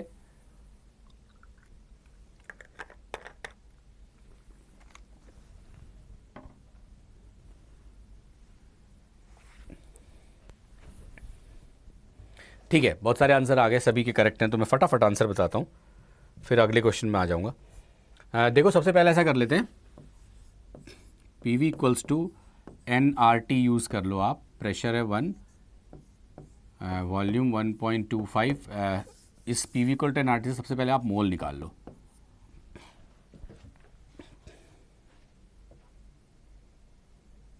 निकाल लोगे?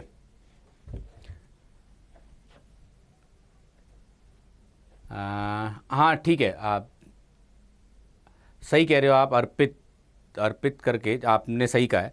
मैं उस पर आ रहा हूँ, वैसे मैं दूसरे तरीके से इसको सॉल्व करना चाहूँ तो मैं उससे भी कर सकता हूँ, जो तुम मेथड लिख रहे हो उससे भी कर सकते हो आप। फिर हम ऐसा कर लेते हैं, T1 V1 gamma minus 1 T2 V2 gamma minus 1। तो T1 की वैल्यू तो मुझे पता है शायद 27 यानी 300 केल्विन दे रखी है, तो आप T2 निकाल लो यहाँ से।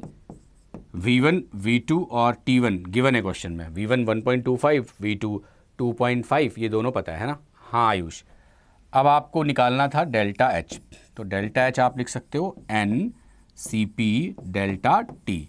एन मैंने कहा यहाँ से निकाला ही था आपने, P V equal to N R T से, वो यहाँ पुट कर लो। टेम्परेचर T1 300 था, T2 आपने निकाला है तो डेल्टा टी निकाल लो, वो यहाँ पुट कर दो। सी पी की वैल्यू आपको गिवन है तो डेल्टा एच आ गया। आंसर है 115.9 समथिंग। रुको एक सेकेंड, 115.87 करेक्ट आंसर। आपने 116 जिसने भी लिखा वो ठीक था, 116 जिसने लिखा वो ठीक था। T2 189 आ रहा है सौरभ का, बाकी बच्चे चेक कर लेना। तनुप्रिया आपने 115 लिखा है तो वो 0.41 आपका प्रिसाइजली सही है। मेरे साथ 116 भी जिसने लिखा वो भी ठीक है। T2 P V equal to, हाँ बिल्कुल आयुष, वो किसी और बच्चे में मैंने उसको यही बोला, आप बिल्कुल निकाल सकते हो। बट यार P V to the power gamma minus 1 सबसे आसान तरीका है, इजीली निकल भी जाते हैं, फटाफट सॉल्व भी हो जाते हैं। ठीक है, so moving to the next question. लंबा है, पढ़ने में टाइम लगेगा, जरा पढ़ो। हाँ गुरु, बहुत देर किया लेकिन सही किया। थोड़ा जल्दी करना, अगर एंट्रोपी पढ़ना है तो फास्ट करना।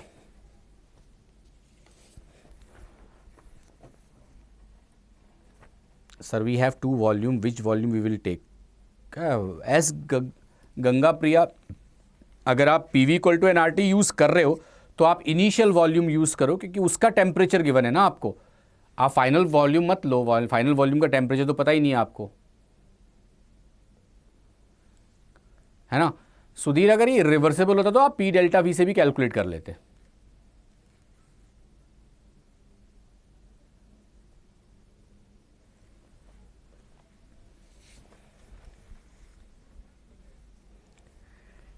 An ideal gas having initial pressure P, volume V, temperature T, PVT तीनों दिया है, is allowed to expand adiabatically until its volume become 5.66 V. चलो ठीक है. While the temperature fall to T/2. तो P और T का कोई रिलेशन निकाल लो. T और V का, सॉरी. TV गामा-1 constant.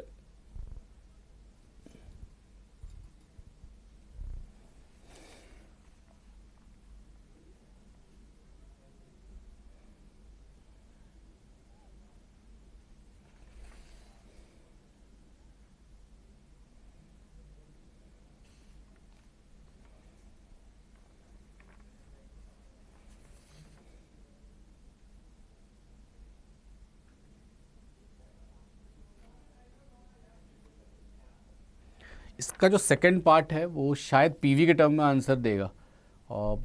Obtain an expression for the work done by the gas during the expansion of function. हाँ, वो बोल ही रहा है पी और वी के. हाँ सिद्धार्थ, करेक्ट.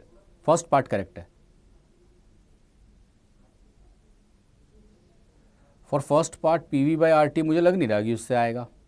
उस P V by R T क्यों यूज़ कर रहे हो यार? आप सीधे सीधे टी वी गामा-1 क्यों नहीं यूज़ कर रहे?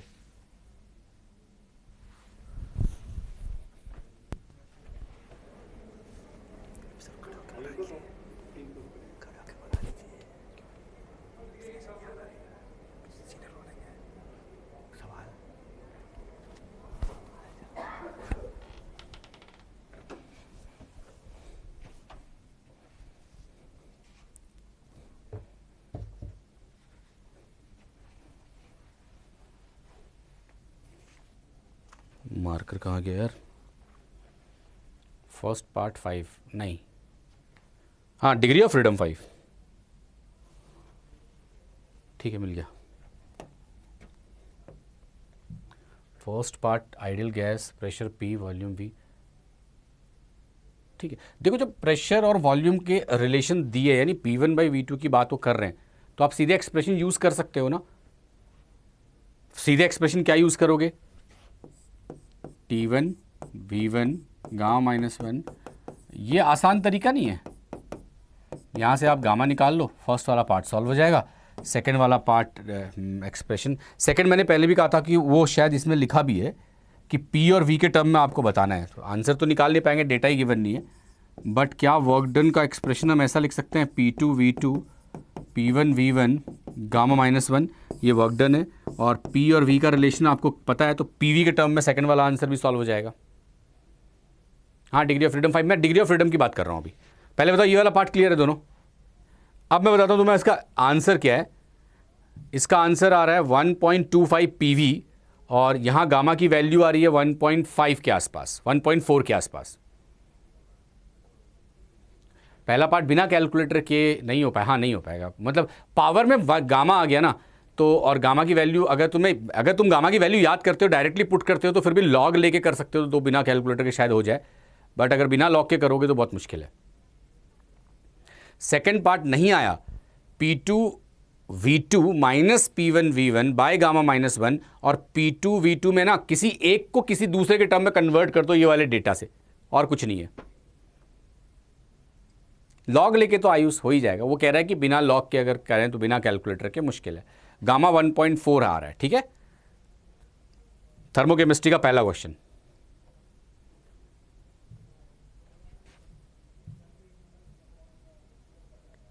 यह आंसर गलत है. यह आंसर नहीं देखना, यह आंसर गलत है.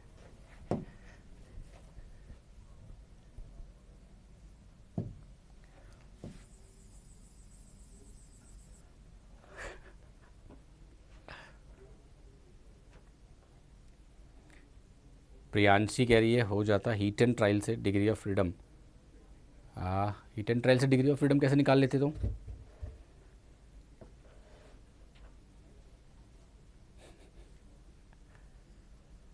सिद्धार्थ कह रहा है मैं ठीक मानूंगा आंसर को. नहीं, है ही नहीं ठीक, तो ठीक कैसे मानेगा?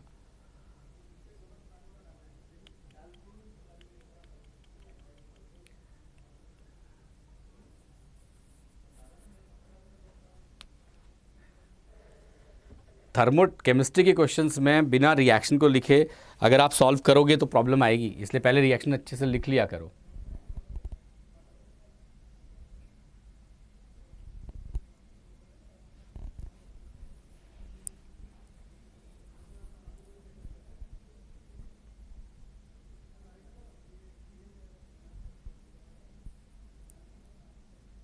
हाँ सौरभ सही है, बट मेरे को लगता है कि निकाला तो नहीं है तुमने।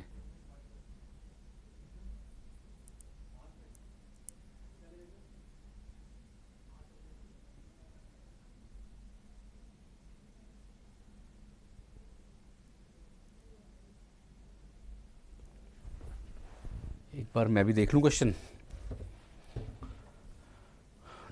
Diborane is a potential rocket fuel which undergo combustion according to this reaction. From the following data, calculate the enthalpy of change of combustion of the diborane. इस रिएक्शन की एंथैल्पी निकालनी है, ये डेटा गिवन है। ठीक है, हो जाना चाहिए यार, ये तो इजी है।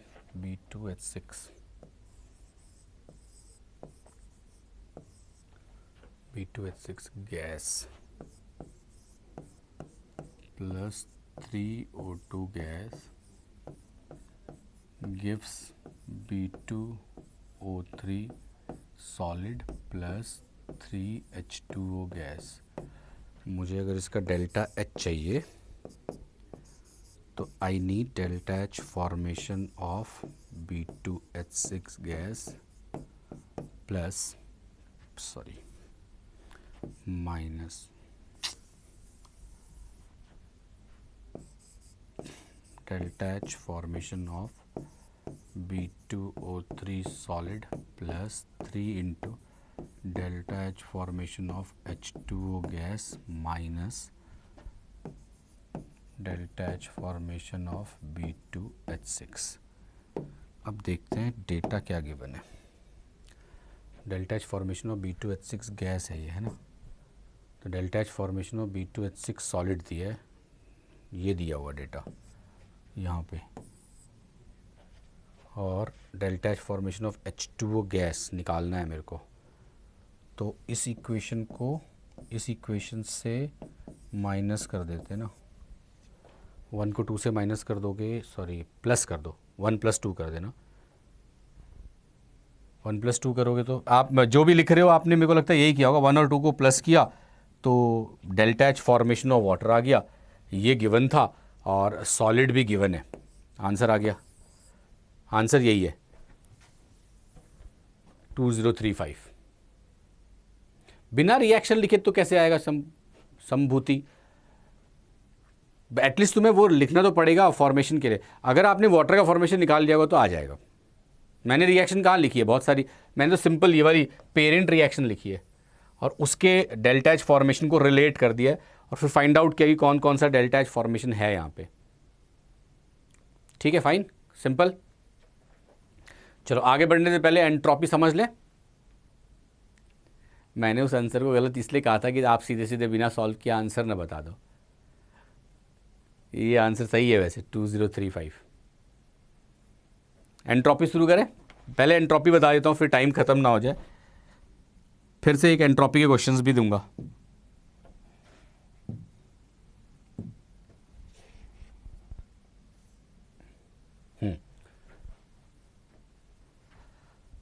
एंट्रोपी, फाइन, ठीक है। तो देखो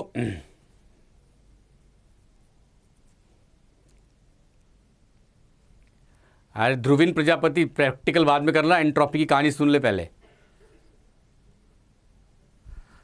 हाँ पता था कि वो आंसर है। नहीं हो ना, जब पीपीटी बनाते तो कई बार वो आंसर ऐसे ही छूट जाता है, तो वो वहीं रह गया, इसीलिए वो शायद वहीं रह गया था। ठीक है, चलो एंट्रोपी पे आते हैं। देखो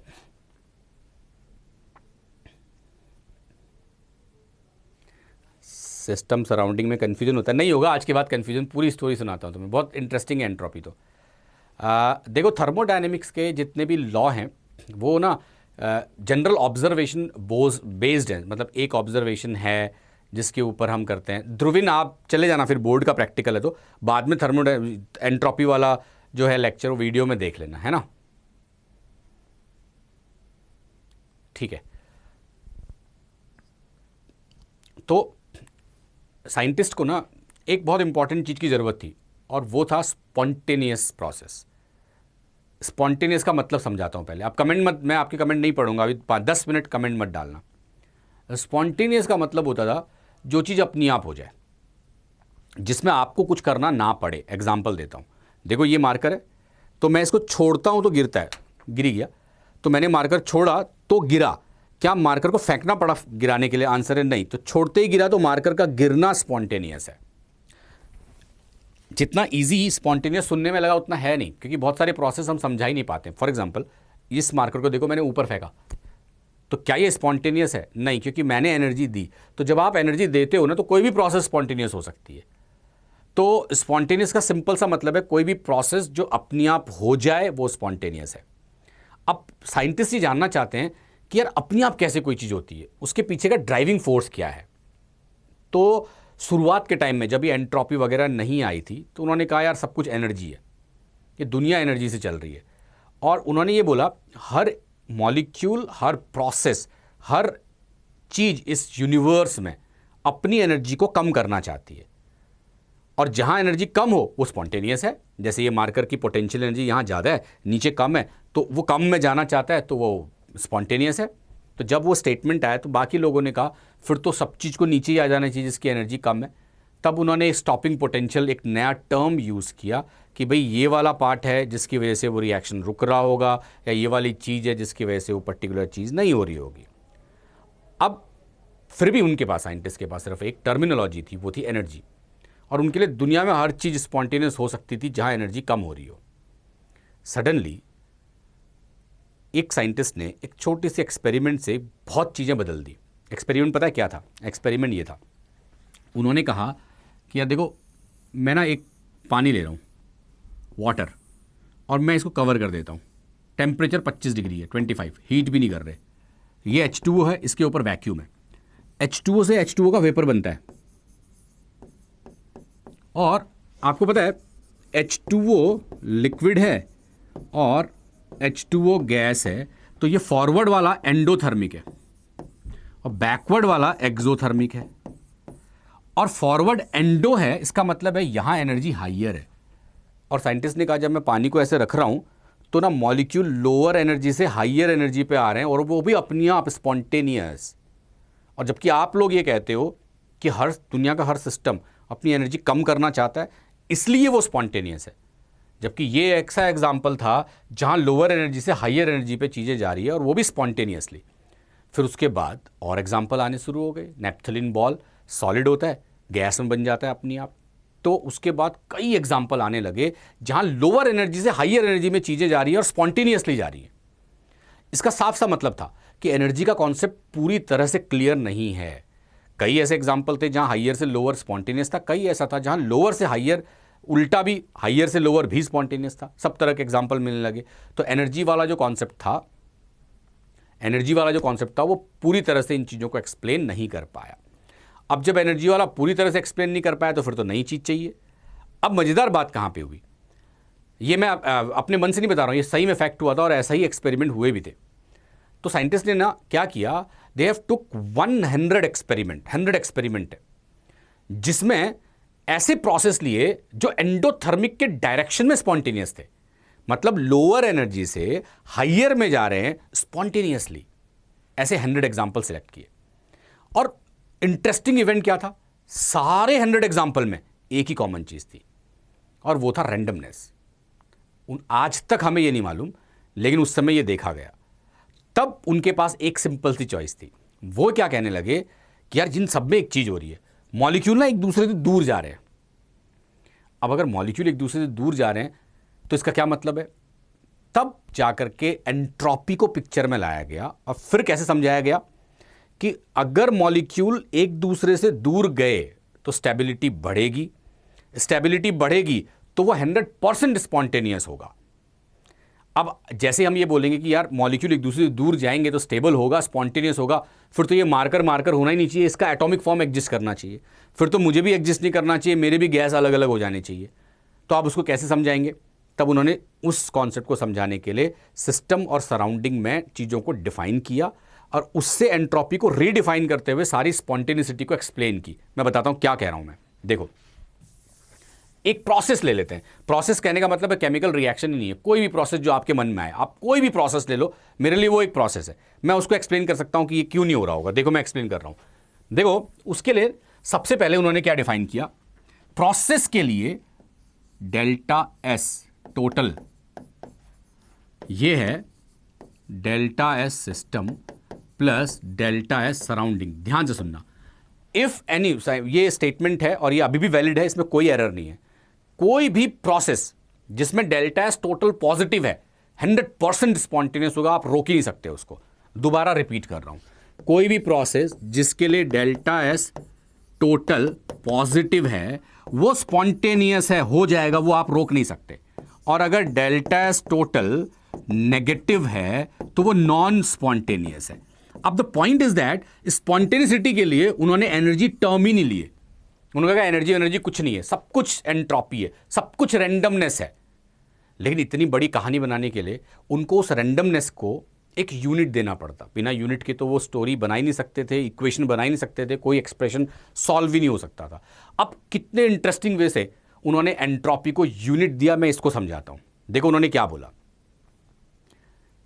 रवि डेल्टा जी तो एंट्रोपी के बाद आया। भाई पहले इसको समझाता हूं, फिर डेल्टा जी को रिलेट करूंगा, तब तुझे पता चलेगा कि डेल्टा जी क्यों आया। देखो, सबसे पहले यूनिट की बात करते हैं। एक छोटा सा एग्जांपल दे रहा हूं, उस एग्जांपल को अच्छे से फील करना, तब समझ जाओगे मैं क्या बोलना चाहता हूं। Let's say we have 2 container, first, second, and both container consist of methane gas. दोनों में कौन सी गैस है? Methane. The only difference is यहां पे जो मीथेन गैस है उसका टेम्परेचर है 25, यहां पे जो मीथेन गैस है उसका टेम्परेचर 35। दोनों का टेम्परेचर में डिफरेंस है, और टेम्परेचर ज्यादा एनर्जी ज्यादा, एनर्जी ज्यादा एंट्रोपी ज्यादा, एंट्रोपी ज्यादा रैंडमनेस ज्यादा, नो डाउट। ऐसा क्यों? क्योंकि जितनी काइनेटिक एनर्जी होगी उतना ज्यादा वो मूव कर रहा होगा। चलो, अब एक का टेम्परेचर 25 लिया, एक का टेम्परेचर 35 लिया। इसकी एंट्रोपी S1 है, इसकी एंट्रोपी S2 है। मैंने क्या किया, 10 जूल एनर्जी दोनों में डाल दिया। तो 10 जूल डालते ही इसकी एनर्जी हो गई, सॉरी एंट्रोपी हो गई S1 डैश और इसकी हो गई S2 dash after 10 joule addition. अच्छा, अब एक बात बताओ, यहां पे चेंज जो आया वो डेल्टा S का आया, यहां पे जो चेंज आया वो डेल्टा S डैश का आया। तो आपके हिसाब से इन दोनों में बड़ा कौन सा है? डेल्टा S बड़ा होगा या डेल्टा S डैश बड़ा होगा?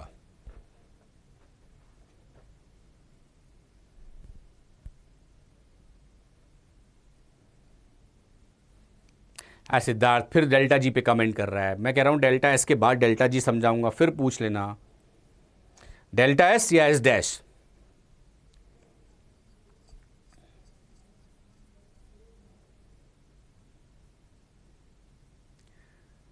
सेम भी कह रहे हो, सेम कह रहे हो तो यार कॉन्सेप्ट नहीं अच्छे हैं। देखो, डेल्टा एस बड़ा होगा और डिफरेंट होगा। बहुत सिंपल सी बात है, मैं बताता हूं क्या। आप अपने घर पे कोई चीज़ बोलते हो तो वो ना सुनाई देती चारों तरफ। क्या उसी वॉइस से अगर आप एक मार्केट में बोलोगे तो आप किसी को सुनाई देगा? नहीं, क्योंकि वहाँ बहुत ज़्यादा शोर होगा।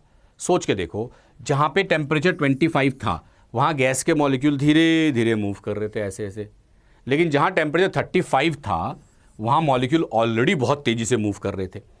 तो जहाँ धीरे धीरे मूव कर रहे थे वहाँ 10 जूल एक लार्ज इंपैक्ट क्रिएट करेगा और बहुत जल्दी इसको और तेज कर देगा। डिफरेंस की बात कर रहा हूँ, तेज की नहीं।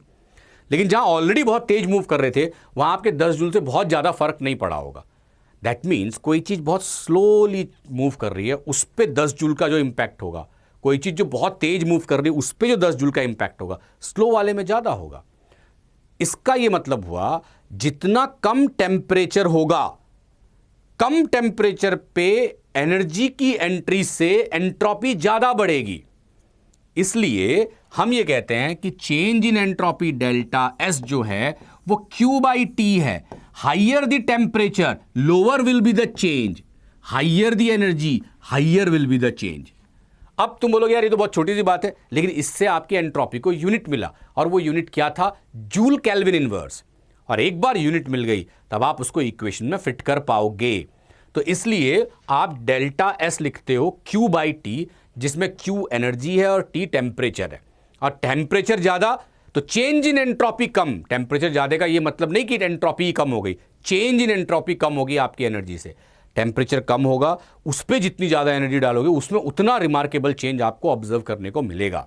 अब आते हैं कि मैं हर सिस्टम को डेल्टा एस टोटल से रिलेट कैसे कर रहा हूं, मैं इस पे आ रहा हूं, फटाफट सुनना। तो पहली बात तो इससे सारे कन्विंस्ड हो कि पॉजिटिव का मतलब स्पॉन्टेनियस है, नेगेटिव का मतलब नॉन स्पॉन्टेनियस है, और अगर टोटल जीरो है तो वो इक्विलिब्रियम का है। तो अब सवाल है spontaneous, non spontaneous, plus minus का क्या मतलब है, और हमारे डेली लाइफ में इसका क्या मतलब है। डेल्टा एस में टी इनिशियल है,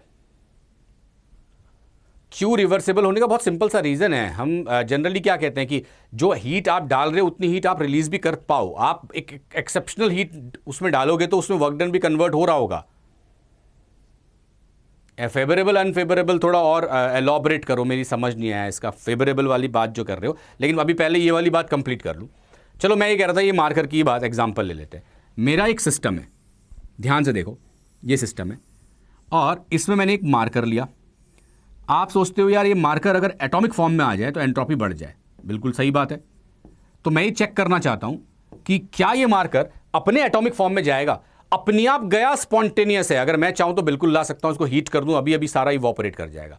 लेकिन अपने आप जाना चाहिए, स्पॉन्टेनियस की बात अगर चल रही है तो। अब अपने आप जाएगा कैसे? आपको हीट नहीं करना, हीट नहीं करना तो ये कहां से एनर्जी लेगा? सराउंडिंग से लेगा। अब जरा समझना इस बात को, इससे सिस्टम और सराउंडिंग के एंट्रोपी में क्या फर्क पड़ा। तो मैं डेल्टा एस टोटल की बात करता हूं।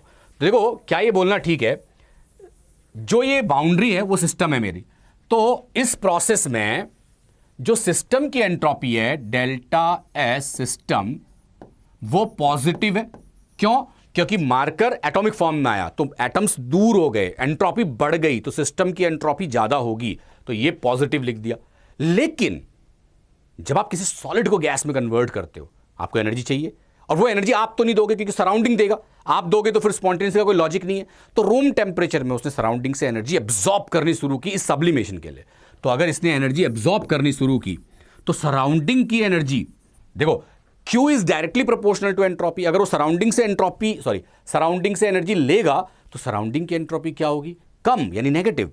तो ये पार्ट नेगेटिव होगा, नो डाउट ये नेगेटिव इससे बड़ा होगा, इसलिए डेल्टा एस टोटल नेगेटिव होगा।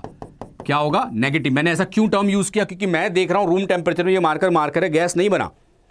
अगर ये पार्ट बड़ा नहीं होता और ये पॉजिटिव होता, ये मार्कर एग्जिस्ट ही नहीं करता, ये सीधे गैस बन जाता। इसका ये मतलब हुआ कि हर सिस्टम डेल्टा एस टोटल को पॉजिटिव बनाएगा। अगर पॉजिटिव है तो स्पॉन्टेनियस है, अगर नेगेटिव है तो non spontaneous. This is valid for the reaction also. ये लाइन समझ आई या नहीं आई? पहले तो इसमें कुछ पूछना है तो पूछ लो। क्लियर है ये? या इसका एक रिएक्शन का एग्जाम्पल दूं मैं पहले? क्लियर है तो हम आगे बढ़ेंगे, जल्दी बताओ। फाइन, क्लियर है, ठीक है। अब आगे आ रहा हूं मैं। देखो,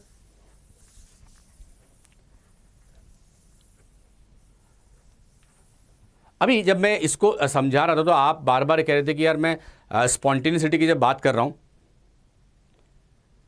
जब मैं स्पॉन्टेनिसिटी की बात कर रहा हूं तो गिब्स फ्री एनर्जी भी तो एक चीज है। जरा गिब्स फ्री एनर्जी को समझते हैं कि ये एक्चुअल में ये है क्या, गिब्स फ्री एनर्जी कहां से आई, क्यों जरूरत पड़ी। देखो, सिंपल सी बात क्या है, आप लिखते हो delta S total equal to delta S system plus delta S surrounding, और इससे सारी चीजें डिफाइन कर देते हो, करते हो। अब हुआ ये कि उस टाइम में ना एक गिब्स करके साइंटिस्ट थे, उन्होंने सब साइंटिस्टों को ये बोला यार इस मेथड में एक बड़ी प्रॉब्लम पता है क्या है? Delta surrounding. क्योंकि सराउंडिंग इतना बड़ा है, सराउंडिंग इतना बड़ा है कि उसको कैलकुलेट कैसे करोगे। सबने कहा बात तो सही है। तो उन्होंने कहा मैं एक फॉर्मूला देता हूं जिसमें सराउंडिंग की जरूरत ही नहीं और आप स्पॉन्टेनियसली डिफाइन कर दोगे। सबने कहा दे दो। गिब्स ने फॉर्मूला दिया, उनको नोबेल प्राइज मिला। और फॉर्मूला क्या था मालूम है? इसका हल्का सा मॉडिफिकेशन। मैं क्यों कह रहा हूं हल्का सा मॉडिफिकेशन, इसको समझाता हूं। मान लो एक लेते हैं हम एग्जाम्पल, ये एक एग्जांपल है जिसमें एक रिएक्शन है A plus B give rise to C, और इसका डेल्टा एच है नेगेटिव या कुछ भी पॉजिटिव ले लो, एनर्जी निकली। तो देखो आप क्या लिखते हो, आप लिखते हो कि इसमें गिब्स ने ये कहा कि यार इसको मैं ऐसे एक्सप्लेन करता हूं कि डेल्टा एस टोटल, ध्यान से देखो, delta S total, delta S system minus delta H upon T. ये लाइन समझ आई कि नहीं, ये देखो जरा।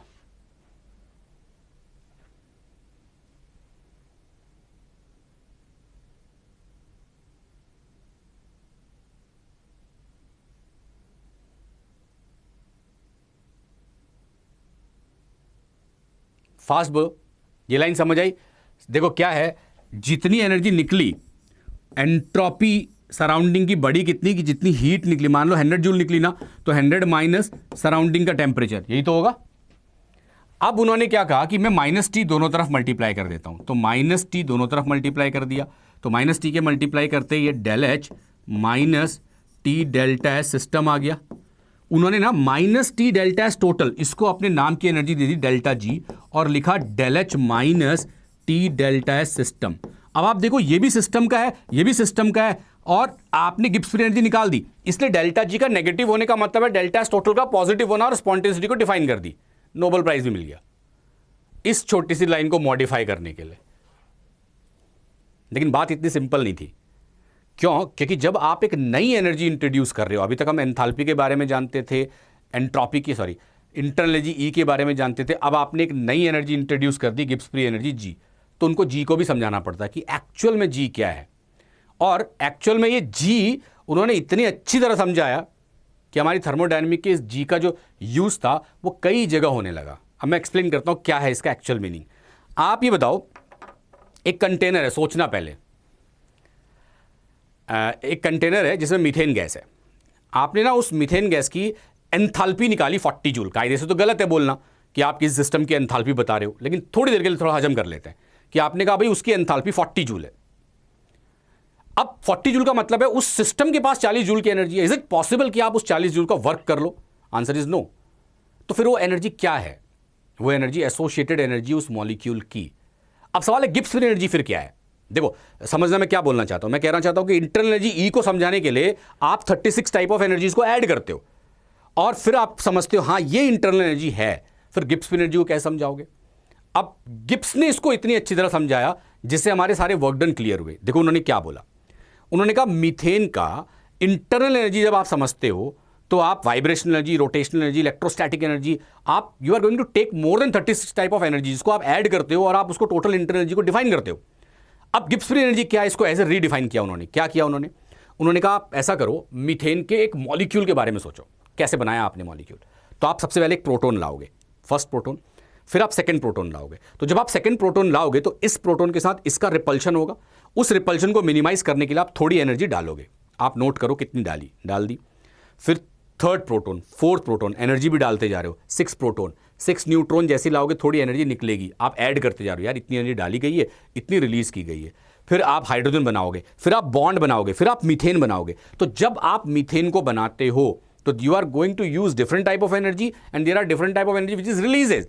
उसका जो डिफरेंस है वो कहते हैं वो जी है। It is impossible to calculate G, लेकिन जी जो वैल्यू है वो उस सिस्टम का मैक्सिमम एनर्जी है जो आप यूज कर सकते हो। क्योंकि मैंने इसको ऐसे डिफाइन किया है कि उस मॉलिक्यूल को बनाने के लिए मैंने इतनी एनर्जी डाली थी, इतनी एनर्जी रिलीज हुई, ये उसका डिफरेंस है और वो डिफरेंस वर्क डन में कन्वर्ट करते हैं। इसीलिए आपने देखा इलेक्ट्रोकेमिस्ट्री में आप डेल्टा जी को -NF E0 लिखते हो, क्योंकि आपको ये पता है कि गिब्स फ्री एनर्जी का जो चेंज है वो कंप्लीट वर्क डन में कन्वर्ट हो सकता है। लेकिन आप -NF E0 डेल्टा एच नहीं लिखते, क्योंकि एंथैल्पी को आप मैक्सिमम वर्क डन में कन्वर्ट नहीं कर सकते। तो ये डिफरेंस है इस जी का उस एंथैल्पी से, और ये रिलेशन है इस जी का इस टोटल से। पहले बताओ ये क्लियर है? तभी नाम में फ्री एनर्जी है। संबूति कह रही हो, बिल्कुल सही कह रहे हो, यही रीजन है उसका नाम में फ्री एनर्जी है, क्योंकि वो अवेलेबल फ्री एनर्जी है जो आप यूज करते हो। क्लियर होगी बात? अरे प्लस और माइनस सिद्धार्थ मध्य वो डिपेंड करता है, वो डिपेंड करता है कि आप किस टाइप की एंडो और या की बात कर रहे हो, एक्सो की बात कर रहे हो। ठीक है, अब आते हैं हम कैलकुलेशन वाले पार्ट में कि हम क्या कैलकुलेट करते हैं। देखो क्या ये बोलना ठीक है, थर्मोडायनेमिक फर्स्ट लॉ के according delta E can be written as Q minus W, तो मैं लिख सकता हूं ना Q equal to del E plus W. मैं ऐसा करता हूं, दोनों तरफ टी डिवाइड करता हूं, तो Q by T can be written as delta E by T plus W by T. Q by T को मैं एस लिख देता हूं, डेल्टा ई को मैं लिखता हूं N C V delta T upon T plus P D V by T. Now this can be written as N C V delta T by T plus N R T D V by T, जिससे cancel कर देते हैं। So this S can be written as N C V delta T upon T plus N R D V by V. अब हम इसको कर लेते हैं S1 से S2 तक integrate, N C we T1 से T2 तक integrate plus N are V1 से V2 तक इंटीग्रेट।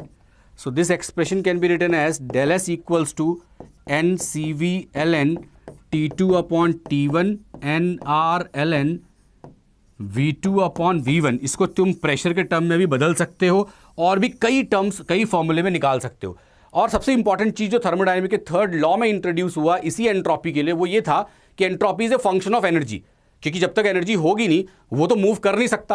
अब सवाल है कि जब एनर्जी कम कर दिया जाए, एब्सोल्यूट टेम्परेचर जहां काइनेटिक पोटेंशियल सब कुछ जीरो हो जाए, absolute temperature that is 0 kelvin पे हर किसी की एंट्रोपी जीरो। अगर 0 पे 0 मान लें तो एंट्रोपी थर्मोडायनेमिक की अकेली ऐसी क्वांटिटी है जो आप कैलकुलेट करते हो। देखो क्या आप स्टेटमेंट देते हो, there are different type of things जो आपने पढ़ा, ई पढ़ा, एच पढ़ा, जी पढ़ा, एस पढ़ा। आप डेल्टा ई निकाल पाते हो, ई नहीं। आप डेल्टा एच निकाल पाते हो, एच नहीं। आप डेल्टा जी निकाल पाते हो, जी नहीं। आप डेल्टा एस भी निकाल लेते हो, आप इंडिविजुअल एंट्रोपी भी निकालते हो थर्ड लॉ के अकॉर्डिंग। थोड़ा टाइम कम है तो बता नहीं पा रहा हूं, लेकिन एस आप इंडिविजुअल कैलकुलेट कर सकते हो किसी भी फॉर्मूले से, क्योंकि आप 0 केल्विन में उसको 0 मान के चलते हो। ये लाइन समझ आई?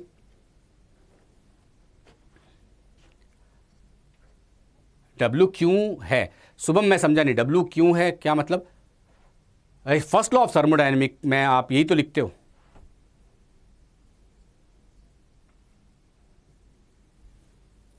क्लियर?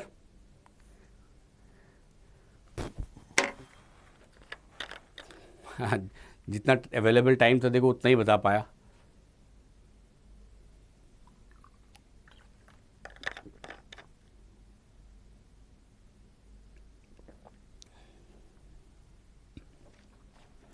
हटो तो सही सर, स्क्रीनशॉट ले लें। ले लो यार। ये दूसरी बार तुमने पूछा enthalpy of hydration and solution में क्या डिफरेंस है, मतलब क्या हुआ यार इसका? W नेगेटिव, शुभम तुम पॉजिटिव ले लो, कोई फर्क नहीं पड़ता यार उससे।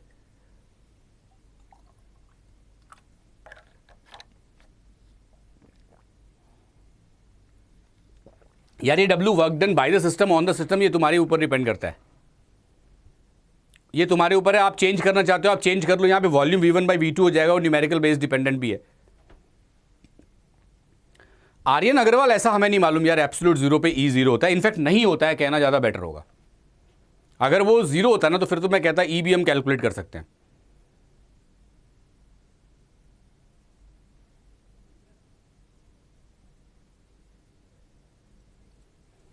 ठीक है, फाइन। अब एक होमवर्क दे रहा हूं, इसको मैं डाउट सेक्शन में लूंगा। आप इसे सॉल्व करके डाउट सेक्शन में पोस्ट करना। मैं डाउट सेक्शन में ही सॉल्यूशन डालूंगा 5 बजे। ठीक है, तो 5 बजे मिलते हैं फिर से डाउट सेक्शन में इसी न्यूमेरिकल के आंसर के साथ। तब तक और सॉल्व कर लेना, जो भी डाउट आए मुझे पूछ लेना, डाउट में डाल देना, मैं ले लूंगा आपके डाउट। ठीक है, तो अगली क्लास में मिलते हैं। यार थर्मोडायनेमिक पहली बार किसी ने लिखा इंटरेस्टिंग है, एक और क्लास चाहिए, नहीं तो बच्चे जनरली बोर हो जाते हैं इसमें। हाँ सिद्धार्थ, और भी दे दूं? चल पहले ये स्क्रीनशॉट ले लो। सिद्धार्थ कह रहा और भी दे दो, स्क्रीनशॉट लेते जाओ।